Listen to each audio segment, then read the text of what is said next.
Alright, we're like pseudo live right now.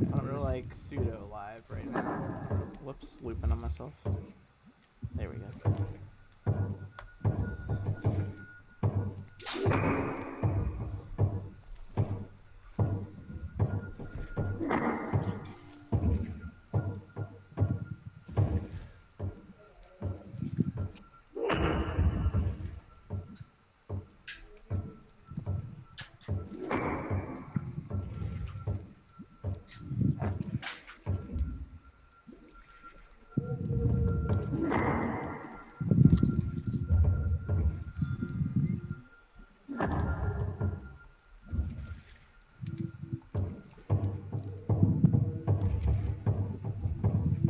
Alright. Sorry I'm late, guys. I hopped into the Ruins of Aslan chat for some reason. You're fine. You're fine. Nathan, I don't know if your mic's like really close to your face, but I can hear you breathing. My bad. Didn't mean to go super creepy serial killer breathing on you. That's alright. Could be worse. You could do it with food in your mouth. That's fair. It's like the worst thing on the planet. It is. It's way worse. Alright, let's get... Just gonna let How's everyone's friends week been? know that we're starting. It's been pretty good. I know about your week. Your week's about to get a whole lot crazier tomorrow, man. Yeah, no kidding. Who is blowing me up?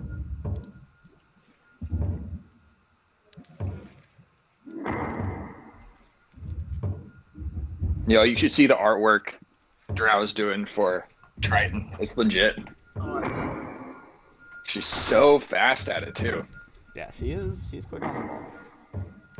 I gave it to her yesterday, and she's already coloring it. Let's see. Just gonna drop the link in our personal server. Drew, how's vacation? That's pretty good. We had to leave New Mexico early because there was like a giant snowstorm. And we woke up to like a half a foot of snow, and it wasn't supposed to stop snowing for like 3 days.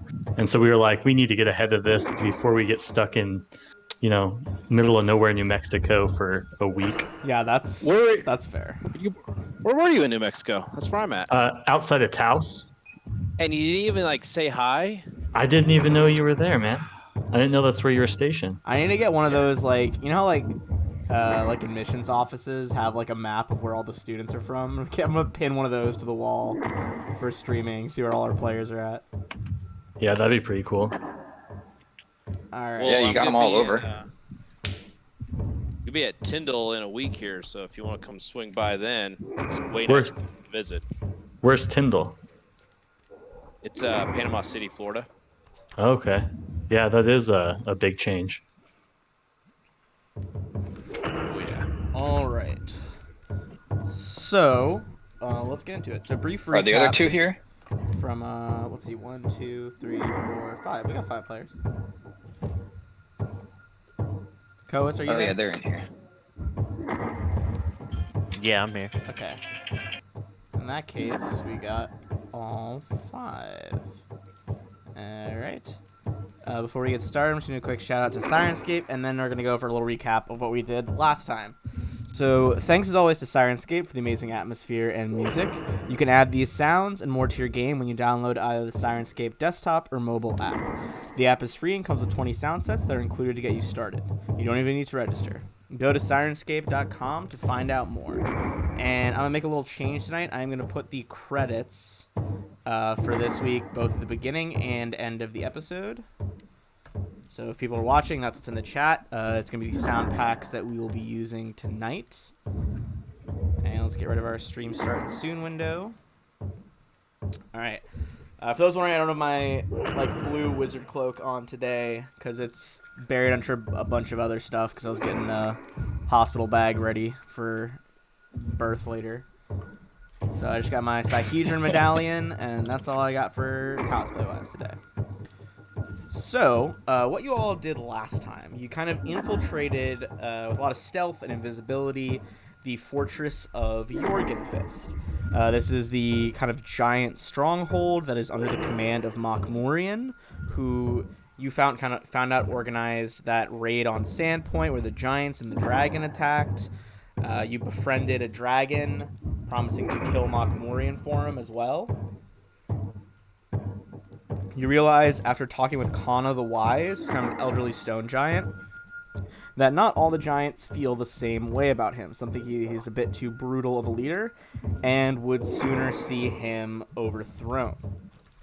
So after you fought through kind of the center of the fortress, taking out a few stone giants on the way, you managed to slip below ground into what appears to be some sort of ancient Thessalonian ruin. You fought through a chamber of reduction, which magically shrunk Odral down nice and tiny, and fought a magically immune golem of truly immense size. And where we last left off, more specifically, you were in this room with kind of a large bubbling cauldron that was giving off some strange fumes. I'm going to kind of show you guys that art again so the stream can see it as well. There's the Yes, please. golem you guys defeated last Oh, that was the golem with the skull? Yeah. The art's a little bit different on the token, but that's like the Oh, it's all good. He canonical looks art. legit, though. He looks terrifying. Does anyone have any questions about where we left off there?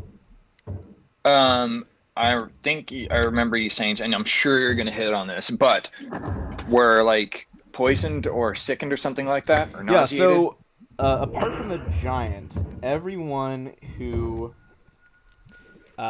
is of any good alignment is going to have to make a save as the fumes coming off the cauldron kind of get into your face. And let me just double check.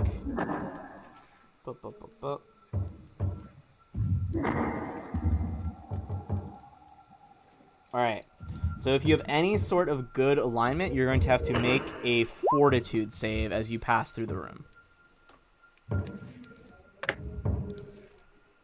So Odral, as this foul, acrid smoke washes over you, and Cantham as well, you try to resist its effects, but whatever is going on in that cauldron reeks of evil. And the pair of you are blinded while you're staying, well, as long as you're inside this room. And in addition to that, you are going to be nauseated for a round after leaving the room. Oh, man. So what would you all like to do? Since I'm blind, I'm going to ask my giant puppet here to pick me up All right, the giant and have him walk me around. picks you up there. All right, let's get rid of that. Odral, you want to ride? You're pretty tiny, too. Sure, if it makes sense. Like, since I'm blind now, too, sure. Right? You don't have to worry about anyone leading you now. We can just have tons of fun here, carry us around. All right. It worked out perfectly. Right? So, Are we really the only good characters? Good aligned characters? Yeah. That's not really surprising that's with the way awesome. this group plays. Yeah, I was pretty sure it was not many. Here's the thing, though. I totally think a bunch of us started off in that, but we've, because of everything I that's think some happened, people have we've kind of gone gradually changed. darker. So those who are not blinded, do you want to start leading them out of the room? There's an entrance kind of going off this direction. I'm just going to tell my giant to follow the rest of the group. Okay. Yeah, Ezra and Malice will kind of lead the way, I guess, and stealth a little bit a ways ahead, but Ezra enough and- distance away so that the giant can still see us and follow. Okay. If Ezra and Malice will move up somewhere over here and make a stealth check as you move to the next room. Okay. Quick question before Yeah. we move out of here is, Nate, is Agnar's health accurate on that health bar there? That's accurate. Oh yeah, he took That a golem hurt me pounding hard. from that golem. Okay, so you got 30 and 15. So I'm gonna read you the description of the room first. The chill in this room isn't quite enough to frost the floors and walls, but it is certainly enough to frost the breath. The room itself contains several large suits of armor, mounted on what appear to be frozen or preserved ogres, trolls, and hill giants, all staged as if rallying for war.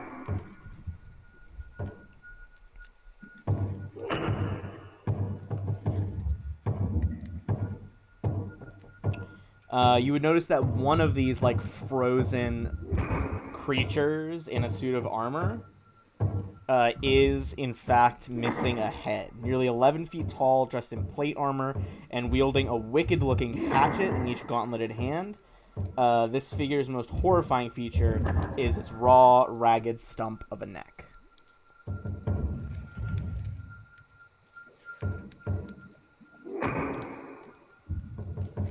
Do you happen to have any art for that? I do. Give me a perception check as you peer into the room.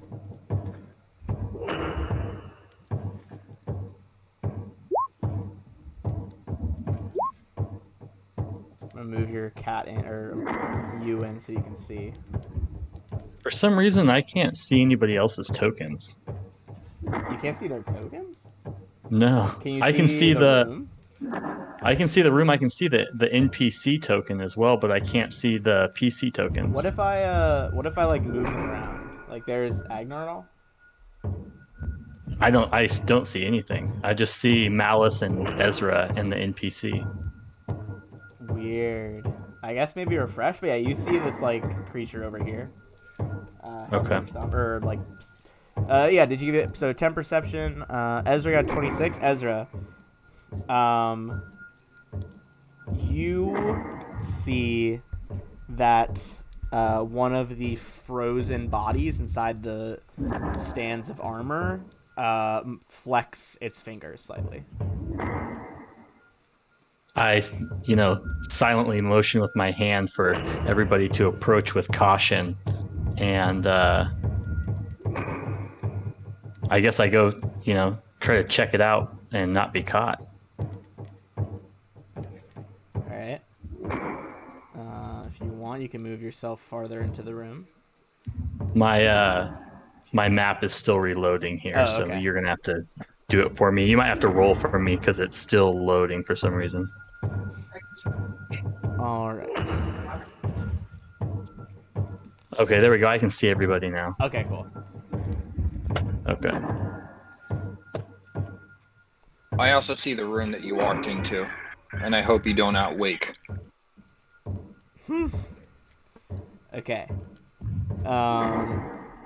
So you saw them move, to be sure. Do you want to wait in the room? Or so other people, how far do you guys want to move up? Because he waved you over. And where would Cantham want the giant to be? Like about there? Yeah, I feel like that's probably, I mean, we're probably just gonna walk into there right now. Are we? Yeah. This works perfect. Nothing's happened yet. None of them have made a move. That's right. I mean, yeah, let's kind of keep going then quietly, I guess. I mean, not that we can really go quietly with the giant carrying two tiny people, but I do want to get out of this room so we can start to stop being blind and useless. All right. As more of you move into the room, all of the frozen hill giants' heads turn towards you all, and the one that has no head flexes its axes, and we're going to roll for initiative.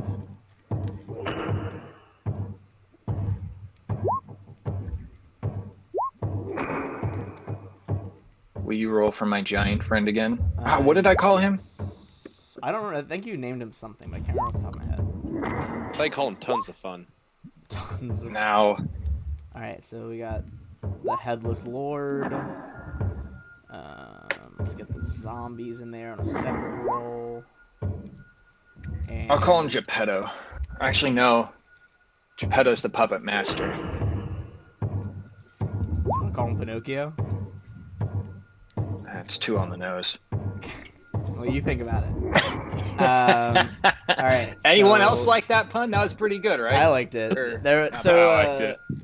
well, I mean, it is your turn though, so Cantham is up first. Okay. He's still blind, so he's not really sure what's going on, but he knows that his singing and his masterpiece always goes a long way. So I am going to go ahead and just start my Inspire Courage because I need eyesight to know where to cast Heroism, Haste, and all All that. right, you begin gathering up your bardic magic to inspire the group. That brings us to who actually has? Does Malice have higher than Ezra? I don't think so. Yeah, it's Ezra's the higher initiative. Okay, I'm gonna switch you guys then. Okay, so Ezra, you see all these like they have like a rime of ice all over them. They kind of like crack through that and start moving towards you. Also, they don't Okay. look like they are alive though. They look clearly as though they are animated dead. All right, Ezra's gonna move forward. I have 2 levels drained, so I'm not gonna try to take on the big boy by the door. I'm gonna go after this kind of general zombie here and attack with my scimitars. Hell yeah. Did you fix it so you're getting your shock damage or whatever? Oh, you did. Well done. Yeah. All right, so we got a 19, a 20. I think you'd only be able to get the first one off though, because you're gonna have to move a little bit, like 5 foot more. Yeah. Closer. Yeah, just take the first one. All right. Let me double check these guys' AC because they were frozen wearing armor. That is still gonna hit Also- though. So 23 damage, including electricity. Perfect. A hefty chunk, as there is a shock and a sword slice at the same time. That brings us to Malice, as the zombies kind of like gurgle their way towards you guys. Malice is going to pounce on the same zombie. All right, so you get all your attacks. Very good. Who is hitting me up on?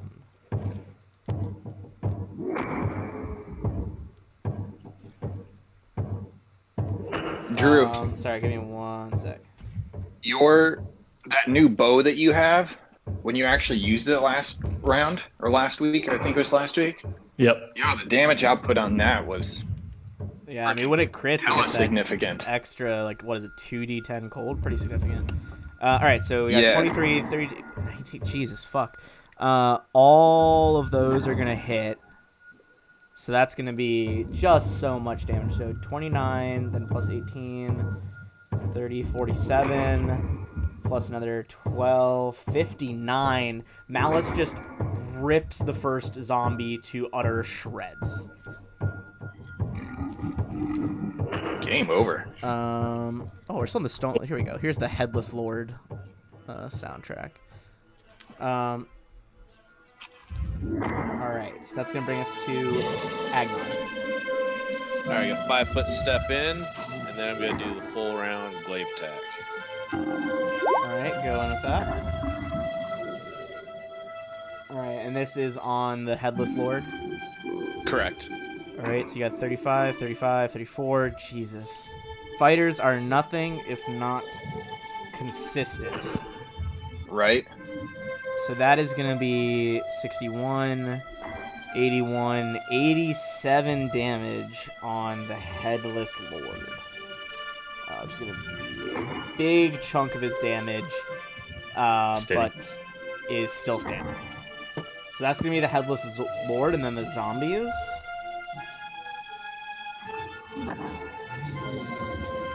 Alright, so...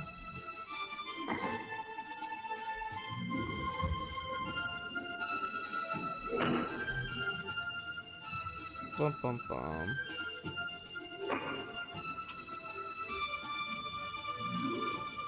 Sorry, he has an interesting stat block. All right. So first You're good, things first. Now that he can see 3 enemies, he is going to use some magic on you all. I'm gonna need a will save from Malice, Ezra, and Agnar.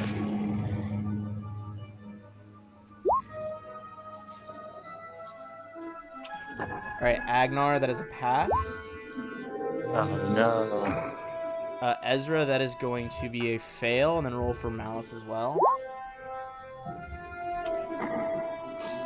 All right, both. Are you guys gonna run away? Gonna have to, maybe. Ooh, actually, hold on. He might not have been able to position it like that. He would have had to move back to there.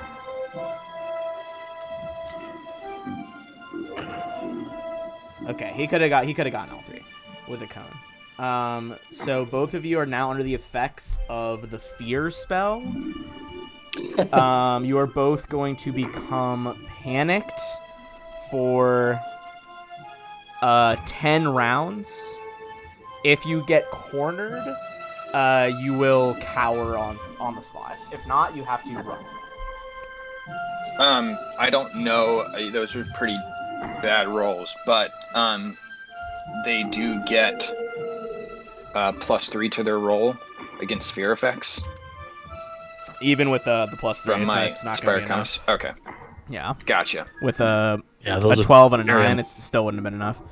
That is going to be the full turn of the Headless Lord, which brings us to the zombie hill giants. Those ones. Yeah, again, this is literally the 3rd time. Yeah. All right, let's see. He is going to That's order them hilarious. up.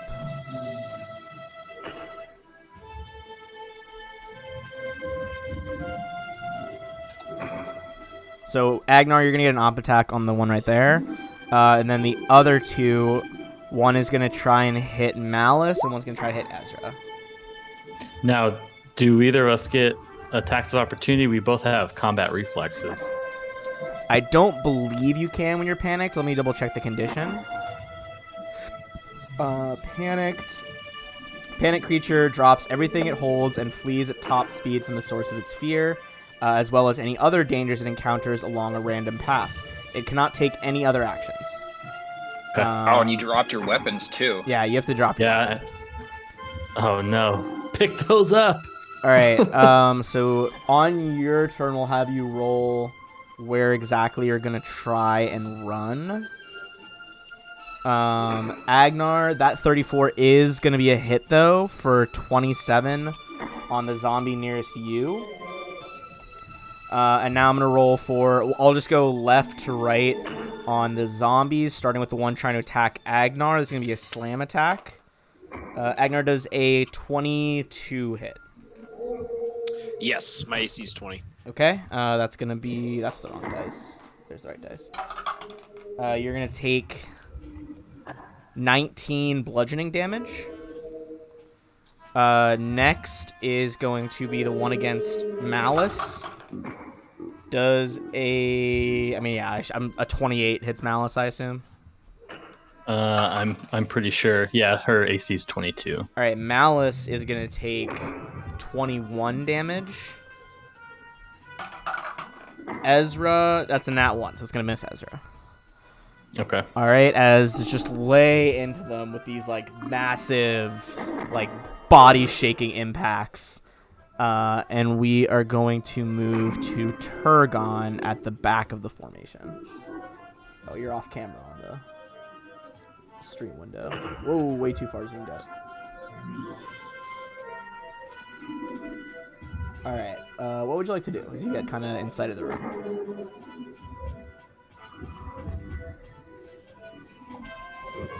There we go. That's what I want to show the stream. I'm gonna move up. Okay. And then I'm gonna pull out the Rada Selective, and I'm gonna drop a fireball in the middle of this whole group, centered right here. But I'm gonna exclude my allies that are in that radius. God damn. Okay, that's gonna be 4 reflex saves. I need some extra d20s up in here. Oh, that's a good damage roll. Oh, good God. Was that enhanced with meta magic to get the 54, or was that just a good roll? Nope, that was a good roll. That Oh was my 1, 2, God. 3, 4, 5, Damn, 6 dude. sixes. So many Holy 6s. crap. I hovered over it. It's just all green. Absolutely Yo, disgusting. That's one of those rolls that's comparable to the 3 crits in a row from O'Drawl the other day, or the 2 or 3 nat 20s in a row. All right, so all 3 zombie hill giants are gonna fail and just. I think no. Okay, so the one that Agnar has already damaged is gonna be toast. The other 2 are gonna take that full 54, but are still standing. These guys are pretty hardy. The Headless Lord did pass. That's going to be a 27 on the halve. So he is still standing. But all of them look much worse for the wear, as any like remaining ice has kind of just like melted away off them, and they are now literally just like rotting zombies. There's nothing like chilling them. That would bring us to O'Drawl, who, until he leaves basically past right here, he's going to be blind until once he passes that spot, and then he'll be nauseated. Yeah, so I figured I heard stuff going on ahead of me, so I was just going to move straight forward Okay. to there, one movement, All right. and I would say, honestly, because you weren't nauseated until you hit that point, and it's only once you're nauseated that you can take. So I feel like you could take another move action, because like you just got hit with the like stomach cramping, as like that kind of like evil film in your mouth just sickens you. So if you want to take another move, I'd allow it. okay, one sec, let me... So it's a strange rule interaction. It's not a very common combo of ailments. Okay, there we go. All right, so you move up toward the zombies. Cantham, do you want as yet unnamed puppet giant in the fray? Yeah, I'm just gonna tell him to go help. All right, so he's And got just kind of 40 feet. help So our friends. He is going to move to just in front. I'm on the wrong layer, aren't I? Yeah, I am. Okay, he's going to move to just in front of O'Drawl. That's going to be an op attack from the zombie. That is going to be a hit from the zombie, so the dominated stone giant is going to take 20 damage even, so he is down to 82 health. Then he's going to bring up his stalactite club and try to finish off the zombie by malice. He has the +3 pickaxe that we took from the other giant. Thank you for... Yeah, he's got the heavy pickaxe. That's a nat 20. A pickaxe is what, times 3 or 4? I think a pickaxe is times 3. Oh, no. Oh, no. That's going to confirm. Hold on, I gotta gather some dice here. Let's double check. So that was on. So a heavy pick normally. Okay, so it'd be a D8. Oh no, it is a times 4 crit. I thought so, because I was looking Okay, up that I gotta- +3 pickaxe last week. I'm just gonna roll this publicly in the Roll20 chat right now. So that's gonna be 4d8 plus 64. It's rolling. All right, that's gonna be 82 damage as he just not only crushes the zombie's head, but like drives the stalactite down with so much force that it almost splits the zombie in half with bludgeoning damage, not even slashing. As there's just this massive impact. Bisected him with bludgeoning damage. Yeah, that was... Times 4 crits are brutal. That is back to the top, so it'd be Cantham. Cantham, you can see, and you're no longer nauseated anymore. All right. I am going to. Can I do perception check or heal check to notice Ezra's under the effect of fear or anything like that? I'd say knowledge arcana or maybe like a spellcraft to try to see what exactly he hit the crowd with. Sure.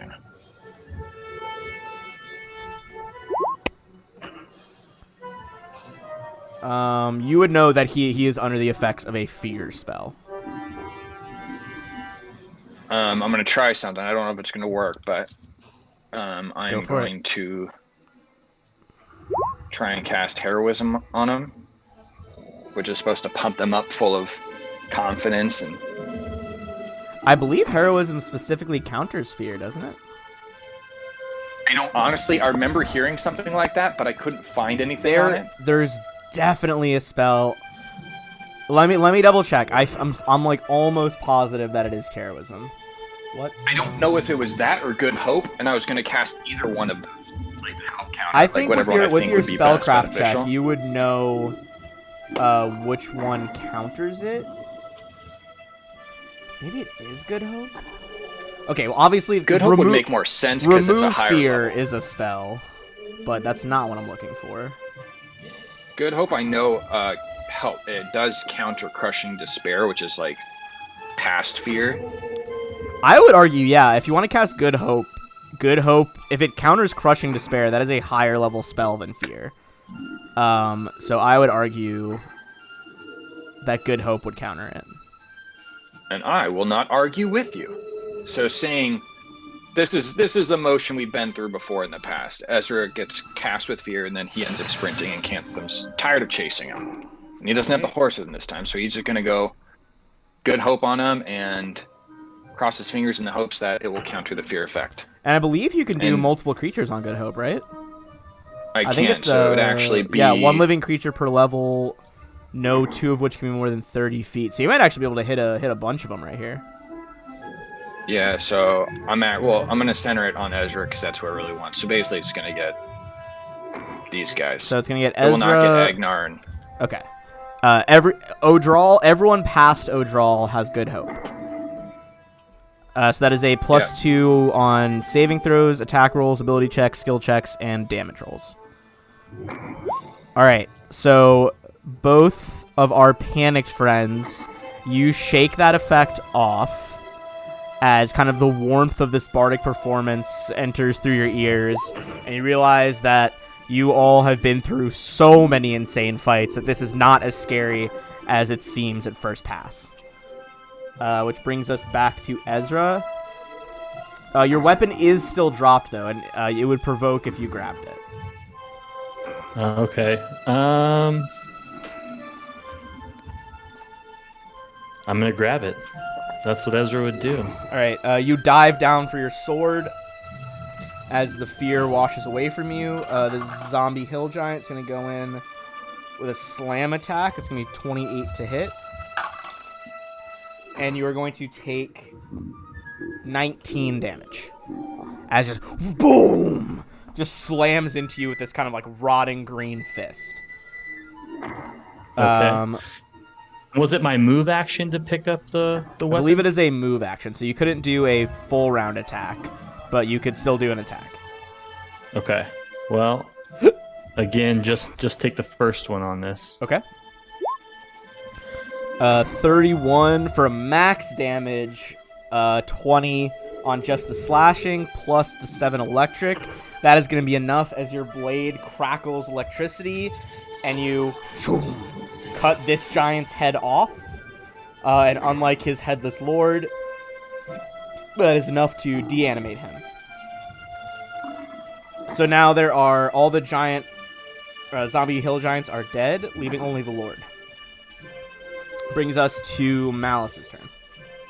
All right, Malice is gonna pounce on the Lord. Okay. And take a full round attack here. Pounce is truly brutal. All right, so that's gonna be. Oh yeah, I mean even just almost immediately, the first strikes almost have to kill him, even with his damage reduction. As you just like fully... a cat, she plays with his dead body. You know? Ugh, yeah, just tears him apart as Malice. She just like bats her food around. And that is the end of the Headless Lord. Ooh. So first things first, let's get some XP. Yeah. Where's my handy dandy calculator, aka my phone? There it is. All right, so you got 4 zombie hill giants. 4. And then the Headless Lord himself. Everybody's going to get 5,600 for that fight.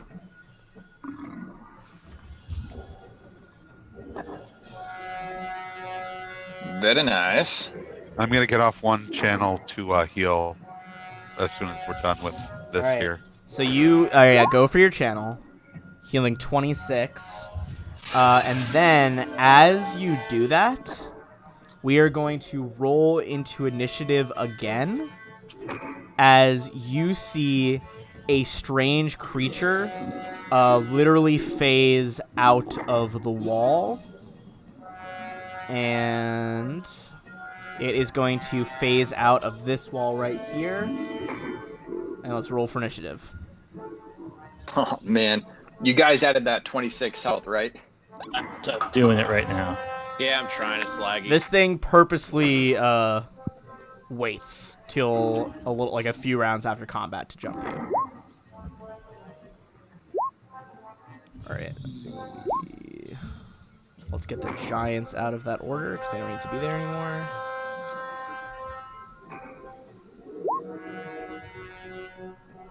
All right, and reroll for our unnamed giant.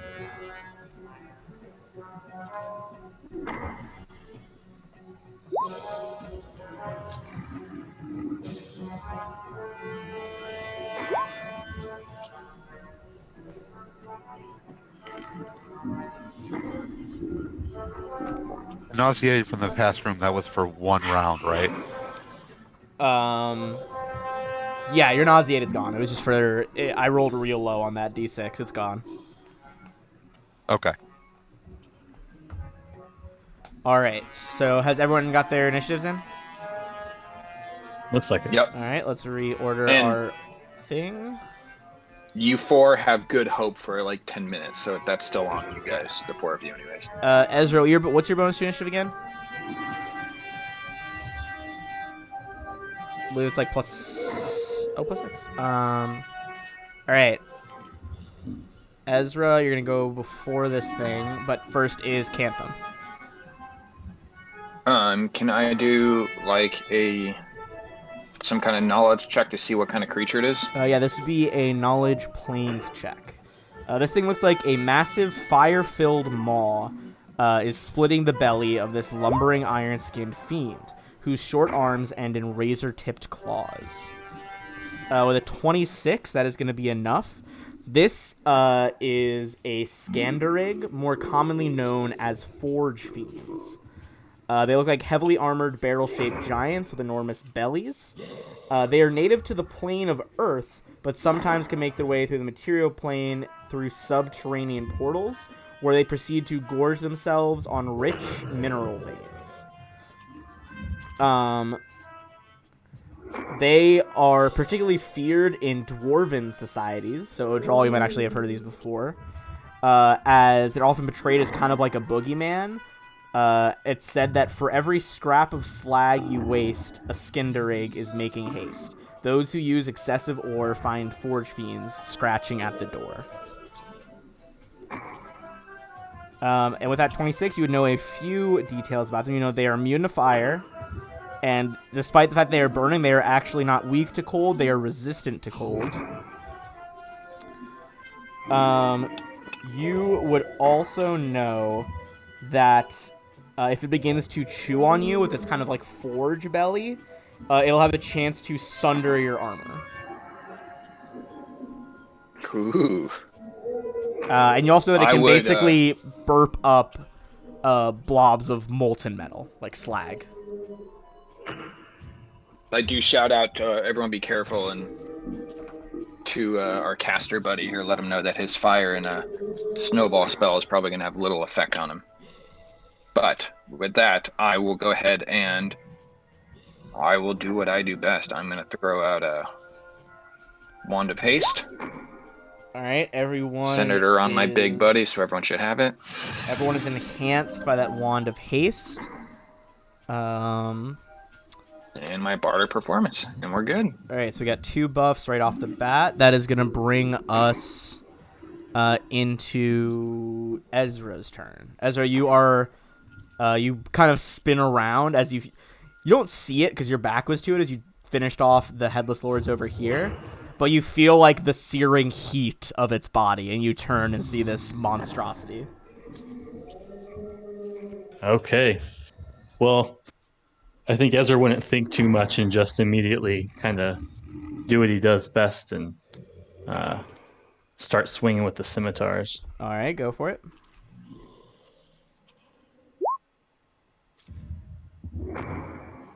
All right. That is going to be except for the final hasted attack, all the others miss. That is a confirmed crit though with that 27 damage. As your blade kind of slices through the air, impacting this guy. Next, oh, whoops, hold on.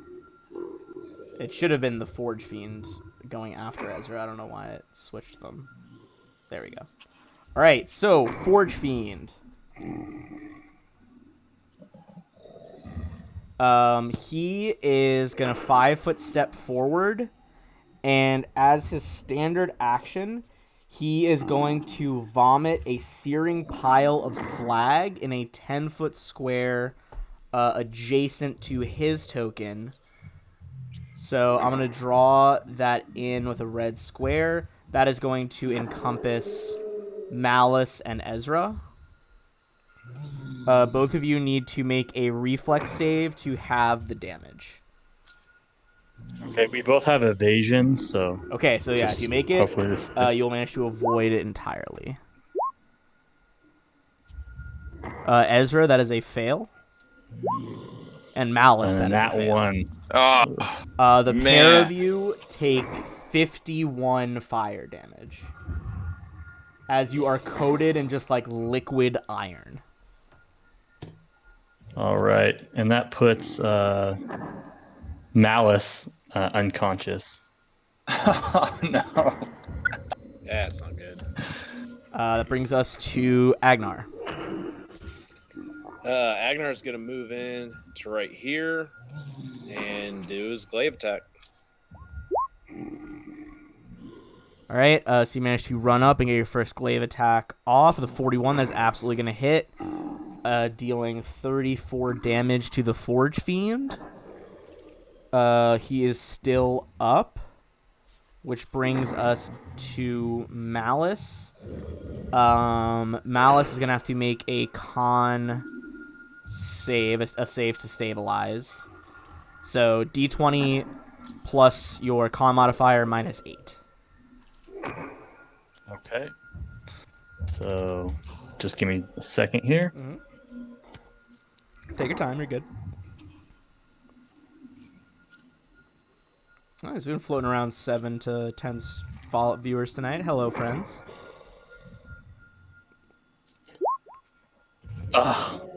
This does give you +2 to your ability check as well. Even so, that'll bring it up to a -1. So she is gonna lose 1 more health, bringing it down to -9. Okay. That brings us to the Stone Giant, who is actually within reach. So assuming you tell him to attack, that's gonna be 2 Great Club attacks. I'm telling him to just go full ham because he's got he should be hasted, so he gets that extra swing too. Oh yes, he is with the pick. Don't forget. I know. I keep saying club. It is the pick. Keep reminding me. It's because I'm just looking at his stat block. It's what he says, or what it says. Oh, you're good. So let's see. That's gonna be. Both are gonna hit for the first 2. So hasted and then the regular one at full BAB hit. Then his third attack is also gonna be a hit. So that's gonna be 3 hits. So 16. 32, 48, plus 68. Or sorry, 48. Is that what it is? No, okay. Sorry, there's a lot of math here. Yeah, there's. All right, the stone giant, dominated stone giant, is going to deal 57 to the Forge Fiend. It is still up. That brings us to Odral. Oh yeah. Okay. So, I'm gonna move forward, and then Oh man, you guys are really down. I'm gonna channel again. Okay. Oh, bold move. I like how you jump in front of them to like help block and then channel. You don't like channel from afar, That's you know? dedication. All right, so everyone's going to heal Yeah, for that's that bold move. 23. Which that should be enough to get Malice back, not Yeah. unconscious.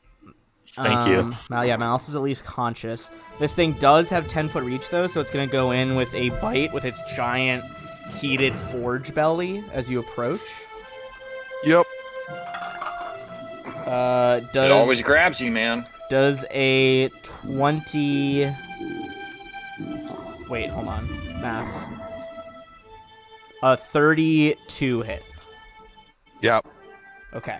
I was gonna ask if I was hasted, but that doesn't make that much of a difference.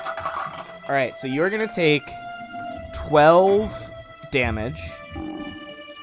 And then make a reflex save. If the reflex saves fail, it is going to have a chance to sunder your armor. Oh, good.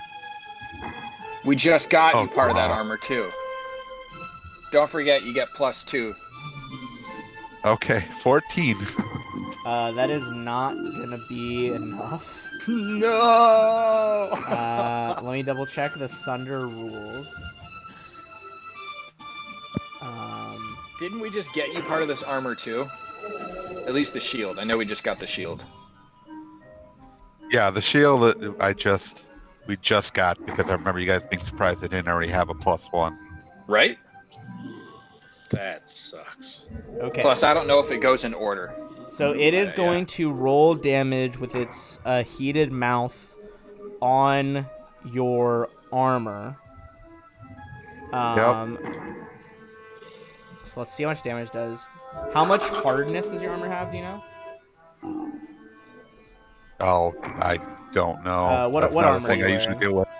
I can look it +1 up. full plate. +1 full plate. Let's double check. Yeah, I mean at most, and it's rare for a monster to have something that affects Sunder, so I do not fault you for not having that particular stat ready to go. Okay, so you have +1 full plate.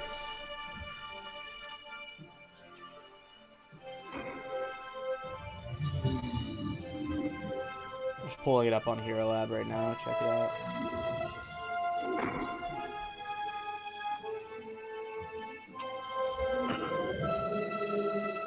I looked it up on Hero Lab. I can't see the hardness on it. Yeah, I don't either. Let's double check. I'm just gonna Google it instead. Bear with us, friends.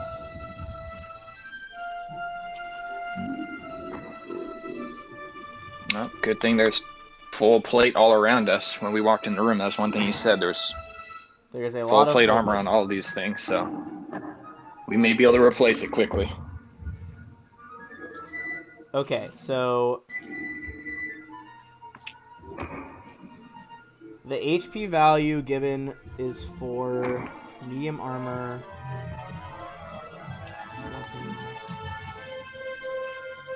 Okay, so your hit points are your armor bonus times 5. So +1 full plate would be 50 hit points.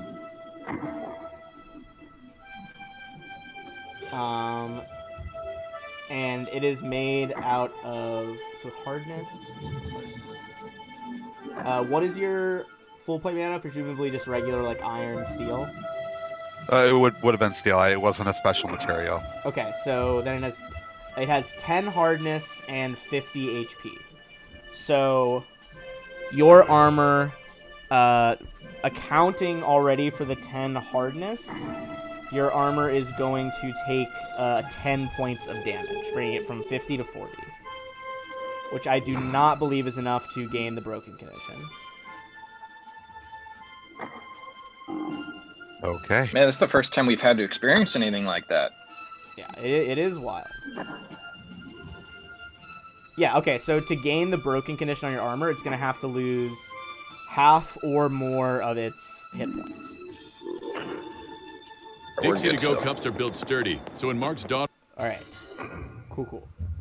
Ad just popped up on my desktop. Didn't need that. Alright. So that is resolved, which is going to bring us to Turgon.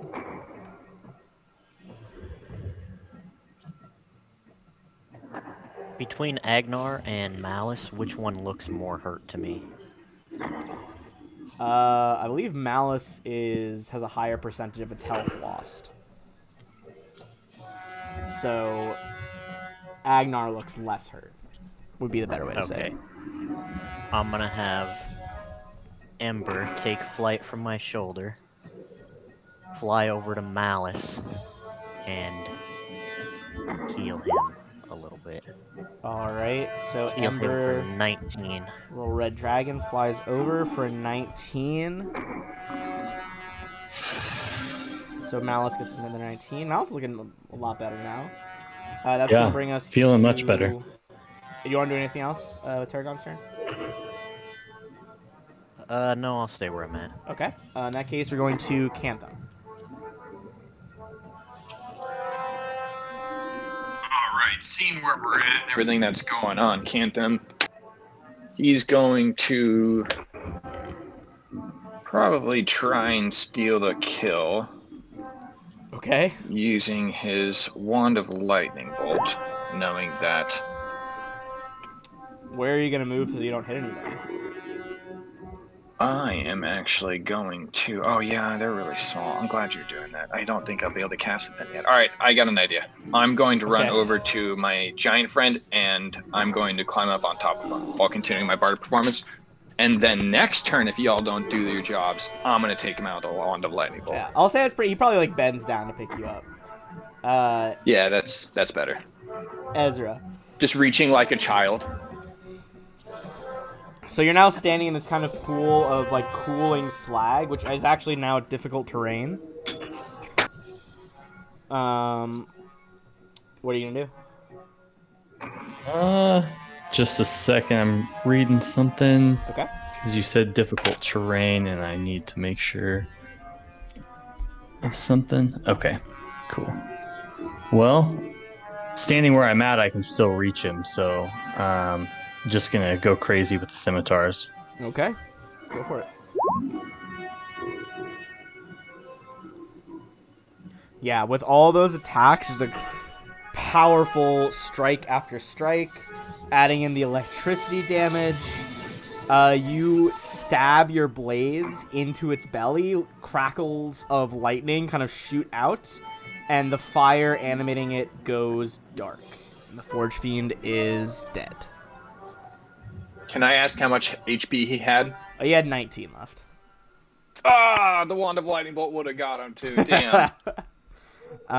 Yeah, I mean, his whole strategy is because he can just pass through stone like it's nothing. He was going to do a bunch of hit and runs on you guys. But, I mean, you stomped him before he could even execute that strategy. So, good on ya.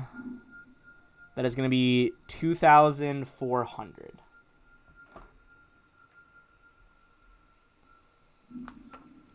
Okay, so now if you guys want to look around the room, you can look at those armors as well as, the zombies aren't carrying anything, but the Headless Lord obviously at least has his axes. If you'd like to do definitely do spellcraft some. on that. Yeah, and the armor, is it like functional armor? Is it magical or just what the? So the in this room there are 7 suits of armor that are all large sized. There are 4 masterwork half plates, while the remaining 3 are masterwork full plates. But again, they are all large sized. Yeah. As for the Headless Lord, if my computer will let me pull up his stats real quick. Okay, Headless Lord. You want to give me a spellcraft check on his hatchets.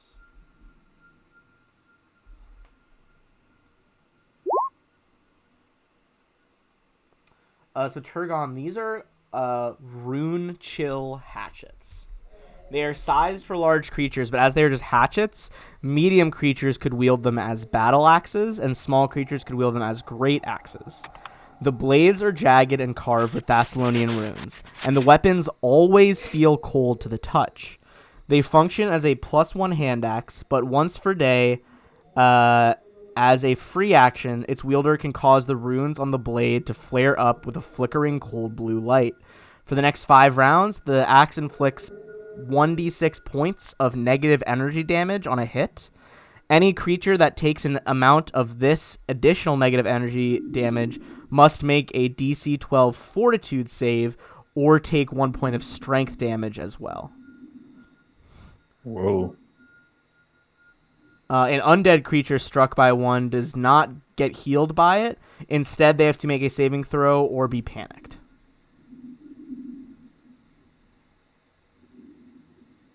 And there's 2 of them, right? There are 2 of them. These are kind of like unique. I believe they added these axes in the anniversary edition. I'm glad he didn't really get a chance to use those. Yeah, no, they can be devastating. He was hoping to get you guys out of his way, especially Agnar with that fear check, but he did not. He also can also summon zombies out of the ground, which he didn't get a chance to do. Led Nice. you guys on his crazy shenanigans. See, yeah, that's where we're good. We end stuff before they get a chance to wind up.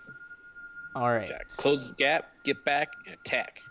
So I'm going to switch these guys onto the GM layer so they're not clogging up the map.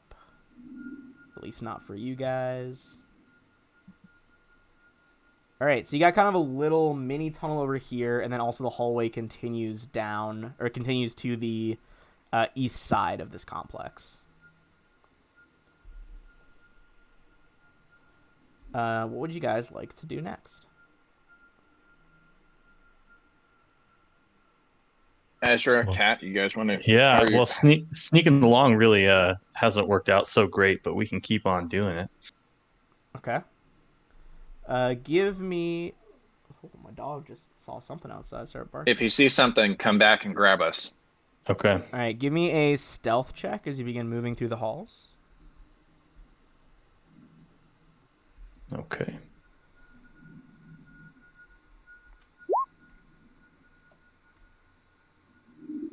And 1 for Malice. 15, 24.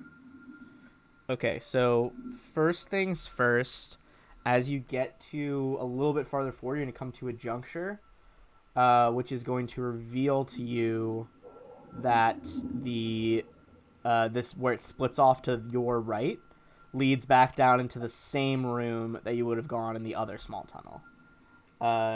Basically just a 20-foot square room shaped almost like a silo. Judging by the burn marks in there, it looks like where the Forge Fiend was hanging out. So nothing much down that hallway. The hallway, however, does split up, going kind of a northeasterly direction. Okay. Well, I kind of motion to the others down the hall that they're safe to move to where I'm standing, and then Malice and I continue to move forward. Okay. Do we need more stealth checks here? Or? Not as of yet. So you can see that the tunnel kind of opens up into a wider hallway just ahead. So I'm going to read you that hallway.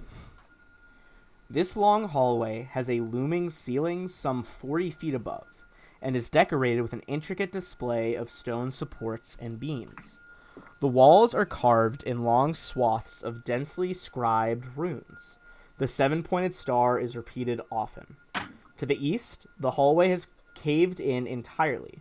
A battered door protrudes from the rubble, but the hall beyond is completely filled with detritus. To the west, the hall ends at an immense bronze double door that bears a huge mirror-like silver inlay of the now ubiquitous 7-pointed star.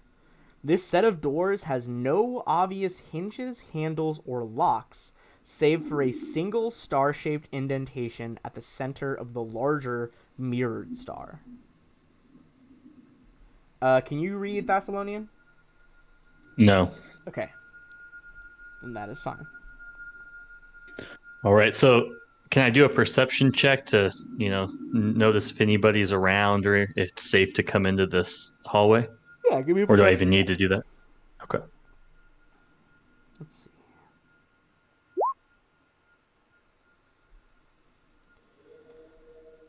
It seems as though this hallway remains empty. Okay. Well, I motion to everybody to come up to where I'm at. Down the hall if they can still see me. I'll ping it on the map. They're over there. And I'll bring your giant friend. Give me 1 second. Yeah, I think we found a lair of our big bad guy. Yeah. Either that or we're very, very close. Yeah, so I think this is like where Mokmorian lives. And actually, I'll turn to my buddy here and ask him if is this where we can find Mokmorian? I have never been this far below the fortress. But they say his library is somewhere down here. Fair enough. All right. Who can speak Thessalonian? Who's in the party? I can. Okay, so when you look at the walls, you begin to realize that this is all these inscriptions are meditative prayers to the peacock spirit, meant to calm and prepare the minds of any who seek to use the library.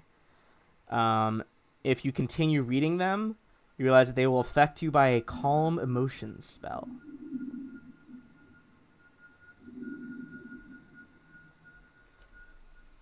Would you like to do that? Yeah, if we have time, I'd. All right.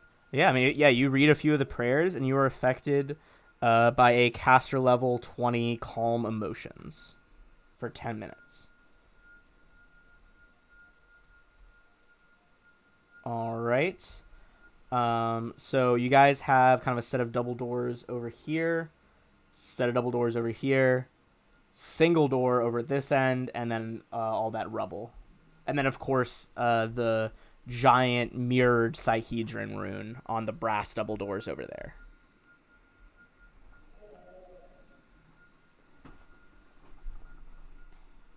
Sorry, bronze double doors, not brass. All right, dealer's choice. I think whichever one we go into, though, we should heal up fully, just in case. All right. You guys can do your heal checks, or your various potions and spells and all that. Let me check my status of my spells and channels. Yeah. Yeah. Oh, Drawl, if I don't know if you have anything up your sleeve that can remove any negative levels, but that might be beneficial right now. Yeah, I wish I did. I only had one restoration prepared. And That's it's what I gone now. remember. And we only have and, 2 lesser restoration potions. I can use a few cure light wounds. Let's see who needs it. Yeah, most. might as well go for it. We have 3 cure serious wound potions left that I think our 3 fighters should hold on to. Okay, I'll start with this one to Agnar. Okay. And one more. Oof. Oh boy. Yeah, that's not very promising. Let me mark those off quick. All right, get some healing spells in there. So this is 10. Should be at 108 right now.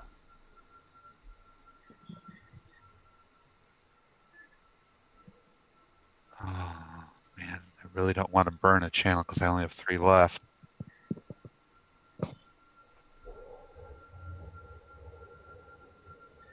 What's the Okay. cat's health at? 33 out of 43, and Ezra's at 67 out of 103. I think we should do a channel because we can get the cat up, Agnar up, Ezra at least better, and then we might even be able to get my giant friend here full health too, because I think he's down 20 points. There's a Giant. Yeah, Giant was down exactly 20, so that would be enough. Perfect. So he's back at full. Okay, so we got the Stone Giant healed. Cat's at full. Agnar's at full. Ezra's closer. Ezra's Yeah, a lot close. closer. I'll use a cure light on Ezra for 9 hit points. All right. Very nice. There we go. Appreciate it, Perfect. guys. All right. Yeah, so thanks. We got some double doors. We got brass doors. We got doors at the other end. I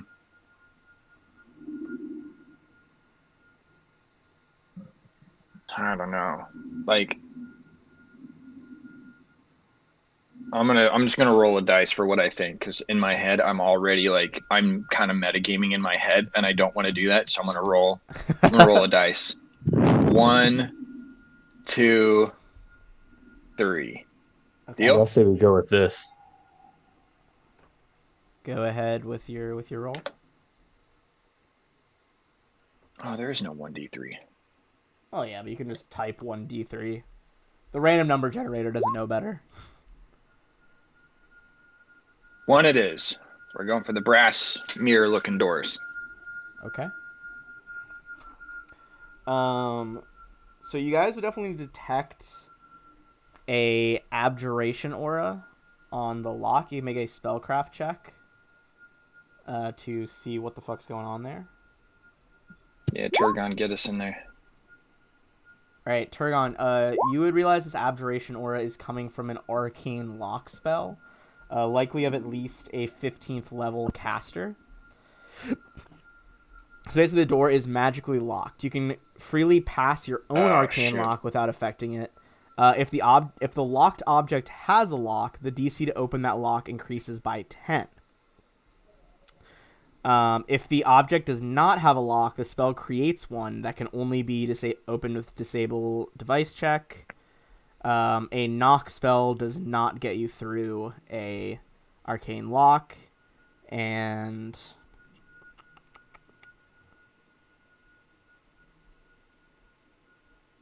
So basically, we either need to pick it and get really lucky, but how do we pick it? There's no lock. Actually, there's no like handle. So the set of doors has no obvious hinges, handles, or locks, save for a single tiny star-shaped indentation at the center of the larger Okay. mirror. So You we could do also need a try key forcing then. them, or whatever you would like to do. I feel like there's going to be a key in here somewhere, and I don't want to make it worse, and I don't want to set off whatever spell if we F it up. So Agreed. maybe we go around the other way and come back if we Okay. try and find that key. I'm gonna save you It's guys not gonna hurt. a little bit of time here. If you want to, are you guys opening the double doors as you kind of walk down the hall? Yeah. All right, That's what those my thought was two anyways. are just like collapsed rooms that no longer are available. Okay. Which Perfect, so leaves then we you just the go to the- small door over here. Awesome. Let's go to that door then. All right.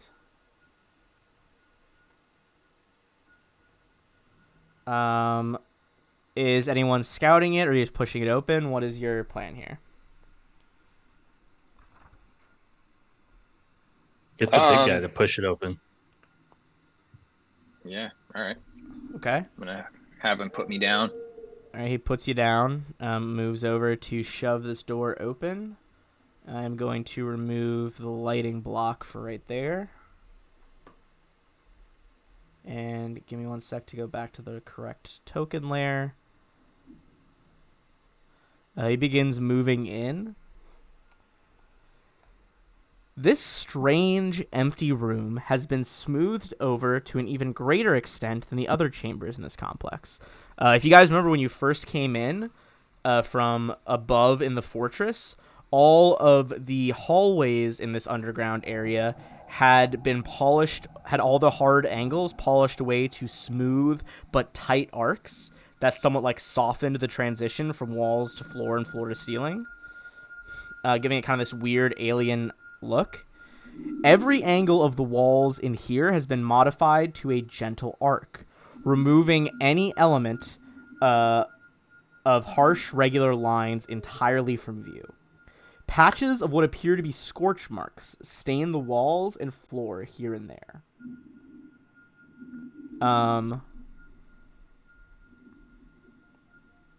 As the giant heads in, he is going to get jumped.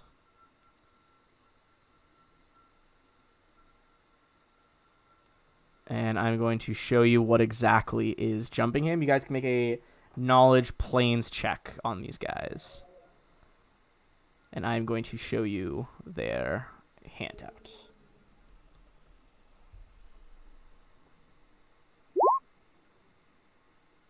That's unfortunate. Should have taken the 15. Oh, Turgon's got it.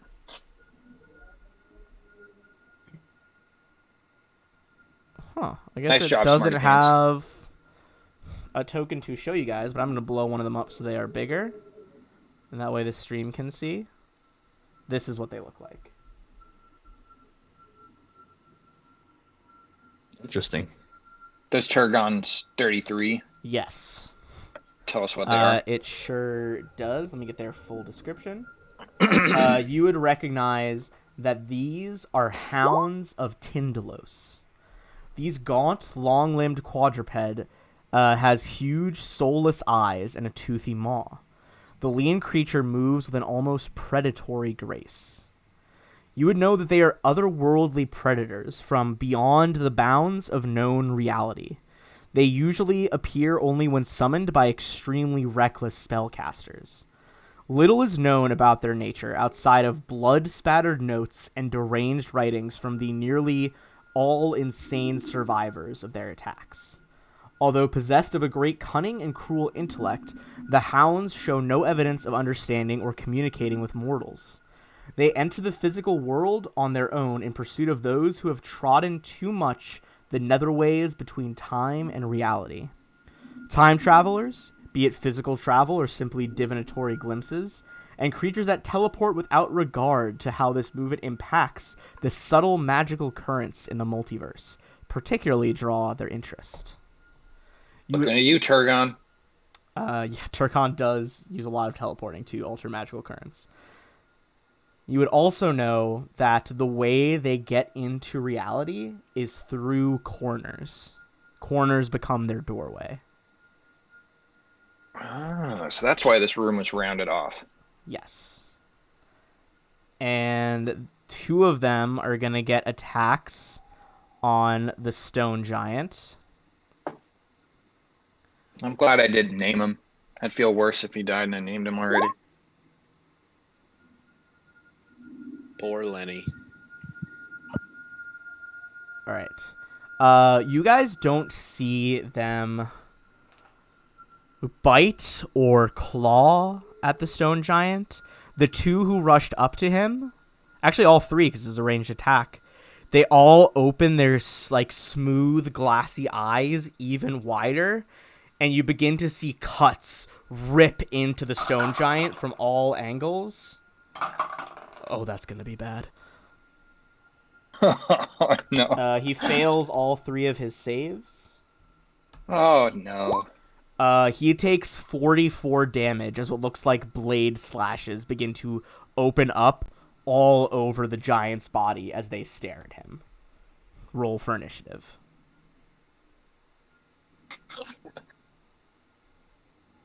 Good thing we sent him in first. Yep. Right? Oh, man. That's two nat ones in a row.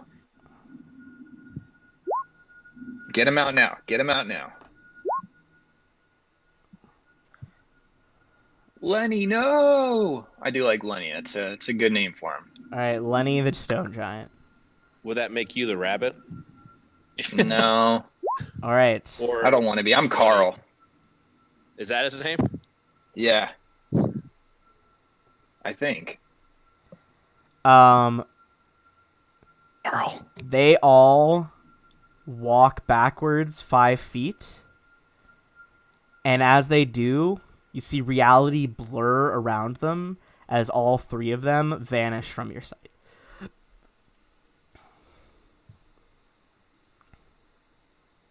Malice, your turn. Yeah, Malice is just gonna ready in action. Oh, it's George. Was that the name of the giant? No, George. It's of Mice and Men. Lenny. Oh. Lenny of Mice and Men, and gotcha. George is his counterpart. Look, is what looked we're into the getting. rabbits, George. Yeah. Yeah. Yeah, But George shoots Carl- him in the back of the head. Where Carl, I got that from, is Lenny and Carl from The Simpsons. That's what I was Oh, thinking. okay. I was thinking Simpsons when you said Lenny. No, I'm going with Lenny and George, so I'm technically George in this situation. Okay. Now that we solved that mystery, So Malice readies an Continue. action, and Turgon. What would you like to do? I'm gonna hold until everybody moves. Roger that. Agnar. I'm just gonna move up to. Shit. I'm gonna move up to Lenny, and I'm just gonna hold. If anything comes within reach, I'm gonna use my attack on it. Okay. If they appear within range, you're ready an attack. Cantham. I'm going to 5-foot step and cast Glitter Dust up in front where they were. Okay. Glitter dust. I don't know if that'll help or not, but a 10-foot radius spread.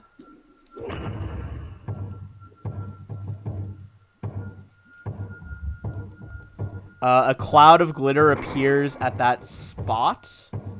However, nothing is revealed. that's unfortunate. But I will. Oh, that's cool. I will go ahead and start at my Bardic Inspiration, since I only took the 5-foot step. Are we still hasted? No.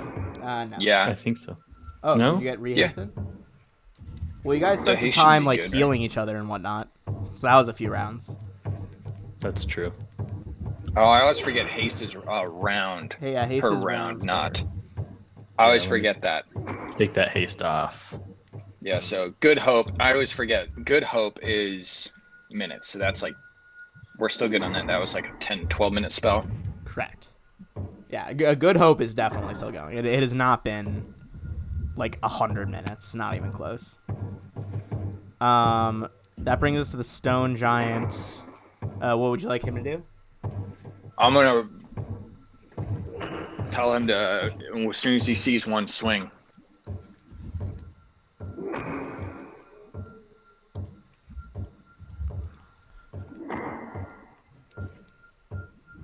All right, so he readies his heavy pick, and with that, it is going to move to Odral. Okay.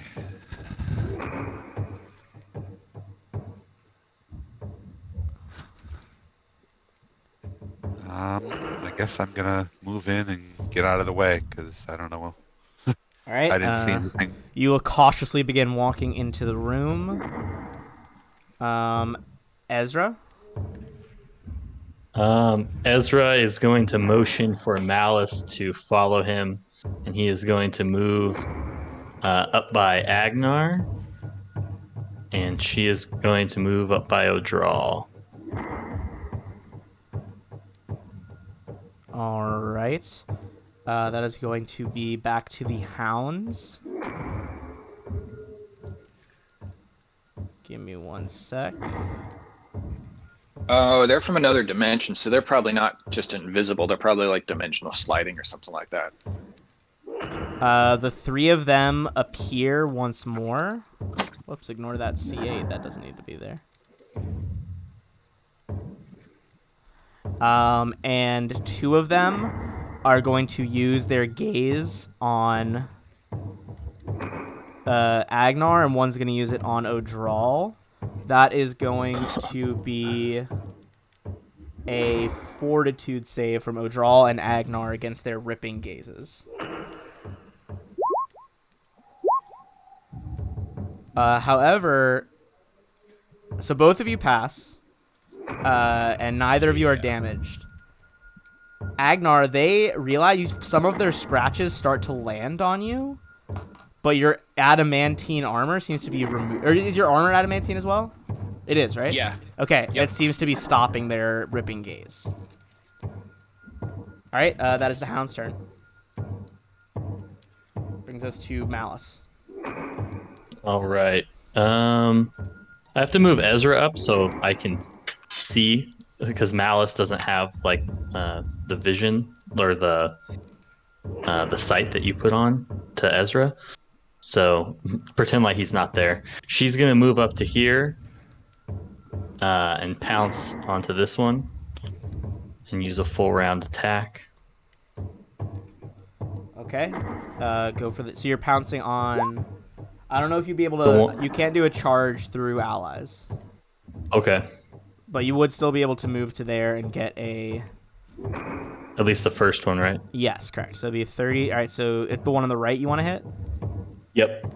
All right. Is your animal companion's attacks magical?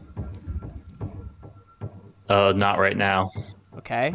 The bite sinks into the Hound of Tyndalos, but it does not seem to do a lot of damage. Barely gets through its like slippery hide. Turgon. I'm gonna move up in front of Cantham, Okay. and I think I'm in range. I want to Yeah. snowball the one closest to me. Snowball. You have to remember, real quick, Same one. I don't think that you'd have a hit. shot on that. You have a giant cat, a giant, and another guy in there, so you're gonna. I feel like you'd have to say- get a little closer, right? Same that happened with Cantham. I would say that they probably have improved cover from that angle.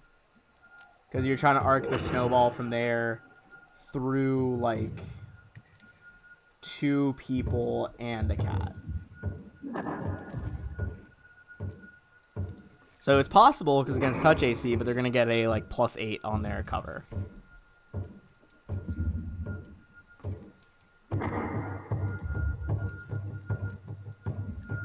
I don't have very many spells left. I'm just gonna. Okay, I mean, fair enough. All right. So you hold that action. Brings us to Agnar. Agnar, you can now see that there's a Hound on the right and 2 on the left. As they Would I be able to? Go ahead.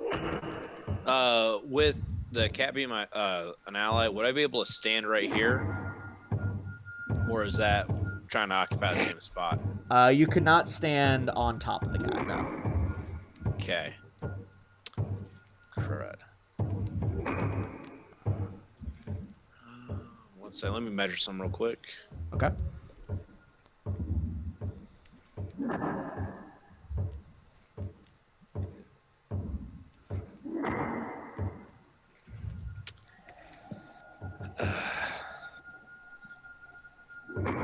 You're at 20 feet, just about anywhere.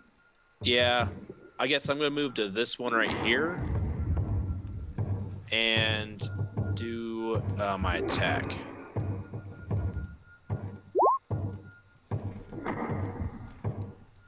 All right, so you move up to that one. It's a 44 for 35. And that is going to get through its DR.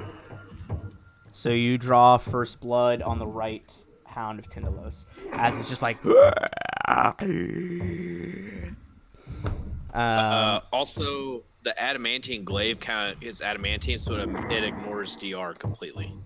Yeah, I think the only thing I can't remember if it gets through DR/all, like the dash DR, but it does get through DR magic and everything like that for sure. Okay. I believe DR all is just it. I don't think it can be bypassed unless it's by like a spell. Gotcha. Okay, so you do that, and we go to Cantham, who's currently at the back of the pack. Yes, he is. He is going to do everyone a favor. And centered on Lenny here, he's going to tag everyone with haste. Okay. And continuous bardic performance. All right, haste is going to go off there. Bardic performance buff happening as well. That's going to be Lenny. Lenny's going to 5-foot step forward and go in with 3 attacks with the heavy pick. So hasted, normal, and -5. All right, he's going to get 2 heavy pick attacks. Let me just calculate his damage real quick.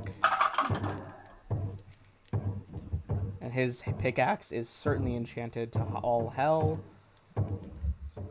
He is going to deal 38 damage to the right Hound of Tindalos. That one is dripping kind of like a greenish purple blood mixture that as it drops to the ground, it kind of swirls in these discordant colors. And you see it almost like begins to form itself into like square droplets instead of round ones. Brings us to Odral. Okay, I'm gonna move up to this one on the right here, and I'm gonna swing at it. Only take the first one off here because obviously I can only swing once.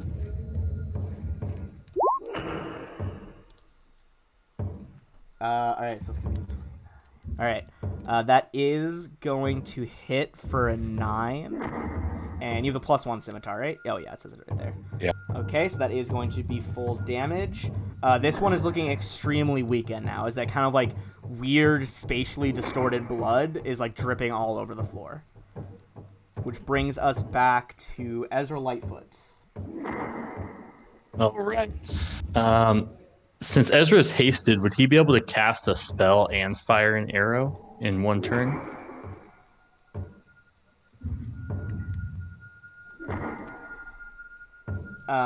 Say that again, sorry? Since Ezra is hasted, would he be able to cast a spell and fire an arrow in one turn? No, those would both be standard. The only way to do 2 spells really is to use the Quicken meta magic. Okay. Yeah, I tried. Well, in that case, Ezra is going to cast Magic Fang on Malice. And then he's going to move to right here, using the spider slippers to run along the wall. Do you want me to make an acrobatics check? They give you a climb speed, right? No, it just lets you like walk on okay. on surface. I would say it'd be an acrobatics check to avoid an op attack. Okay. That's what I thought. Okay, let's do that. You do get a climb speed of 20. Okay. There you go. I was So pretty you don't sure need you don't need a climb check, but yes, an acrobatics check. Okay. All right. So That's awesome. The fucking nat 20. You just like with one hand, kind of like dragging along the smooth stone. You do like that like Titan fall run along the center pillar and leap down behind the left 2 hounds. That's such a cool image in my head. Oh, it's like also like Watching him like so high fantasy. hurdle like, over his cat. Yeah. Onto like running on while running. It just looks that's like legit. So that's He pets her. It scratches her like little armadillo plates. All right, so you touch down behind there. You want to do a scimitar attack on that one, I assume? Well, I cast. Oh, Magic you cast Fang. it, right? You cast Magic Fang, of course. All right, so that's gonna be those 2 hounds. What are they gonna do?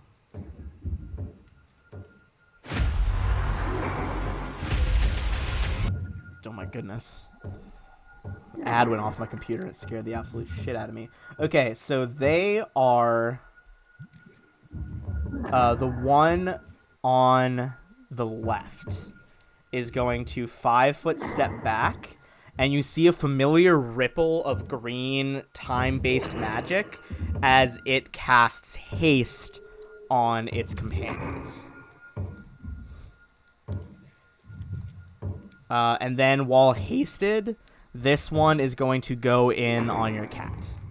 So that's going to be 2 bite attacks and 2 claw attacks. So I'm going to do bites first. He's 22. AC 22. Bite 1 is a hit, bite 2 is a miss. So we'll go damage by damage as we go through this. So from the bite, you're going to take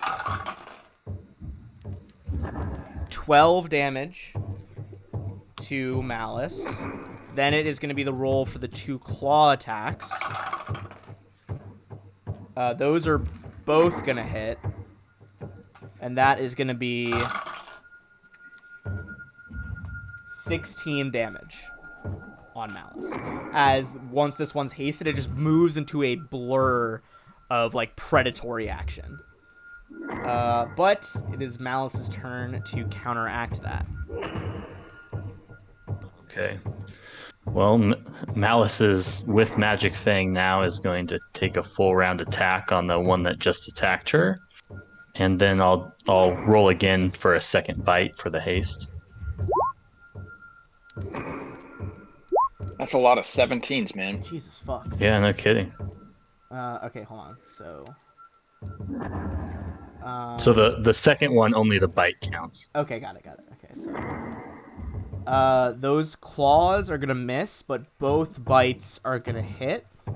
And now that it is magic damage, that is gonna deal full damage. So 18 plus 19, 36, 37 damage on the middle hound of Timberlos. Also, I'm just curious as to where the fuck these things came from. They're Lovecraft monsters, is where they originally come from. Interesting. HP I Lovecraft. like the It's so Lovecraft to just take like something that's like normal as fuck and be like, man, you know what's not scary enough? Corners. yeah. Let's throw some geometry in Yeah, here, please. fuck corners.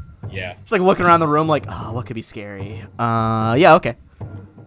All right, that's gonna bring us And to their blood turn. drops into squares. Oh, that was just me flavoring it. That's just like what I imagined. I like it. I'm good with that. Don't tell me that. You're ruining some of the magic. Okay. Dude, you're taking No, some- H.P. Lovecraft himself made that. Yeah. Pretty sure he's dead, so no one can prove it. True that. Turkon, sorry, go ahead. I'm gonna dimensional slide to here.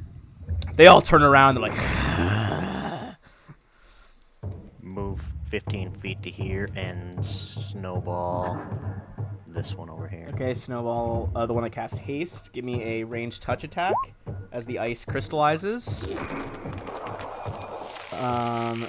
That is gonna be close. Let me double check. That is gonna be a hit for 12 damage. So far the one on the far left is taking the least.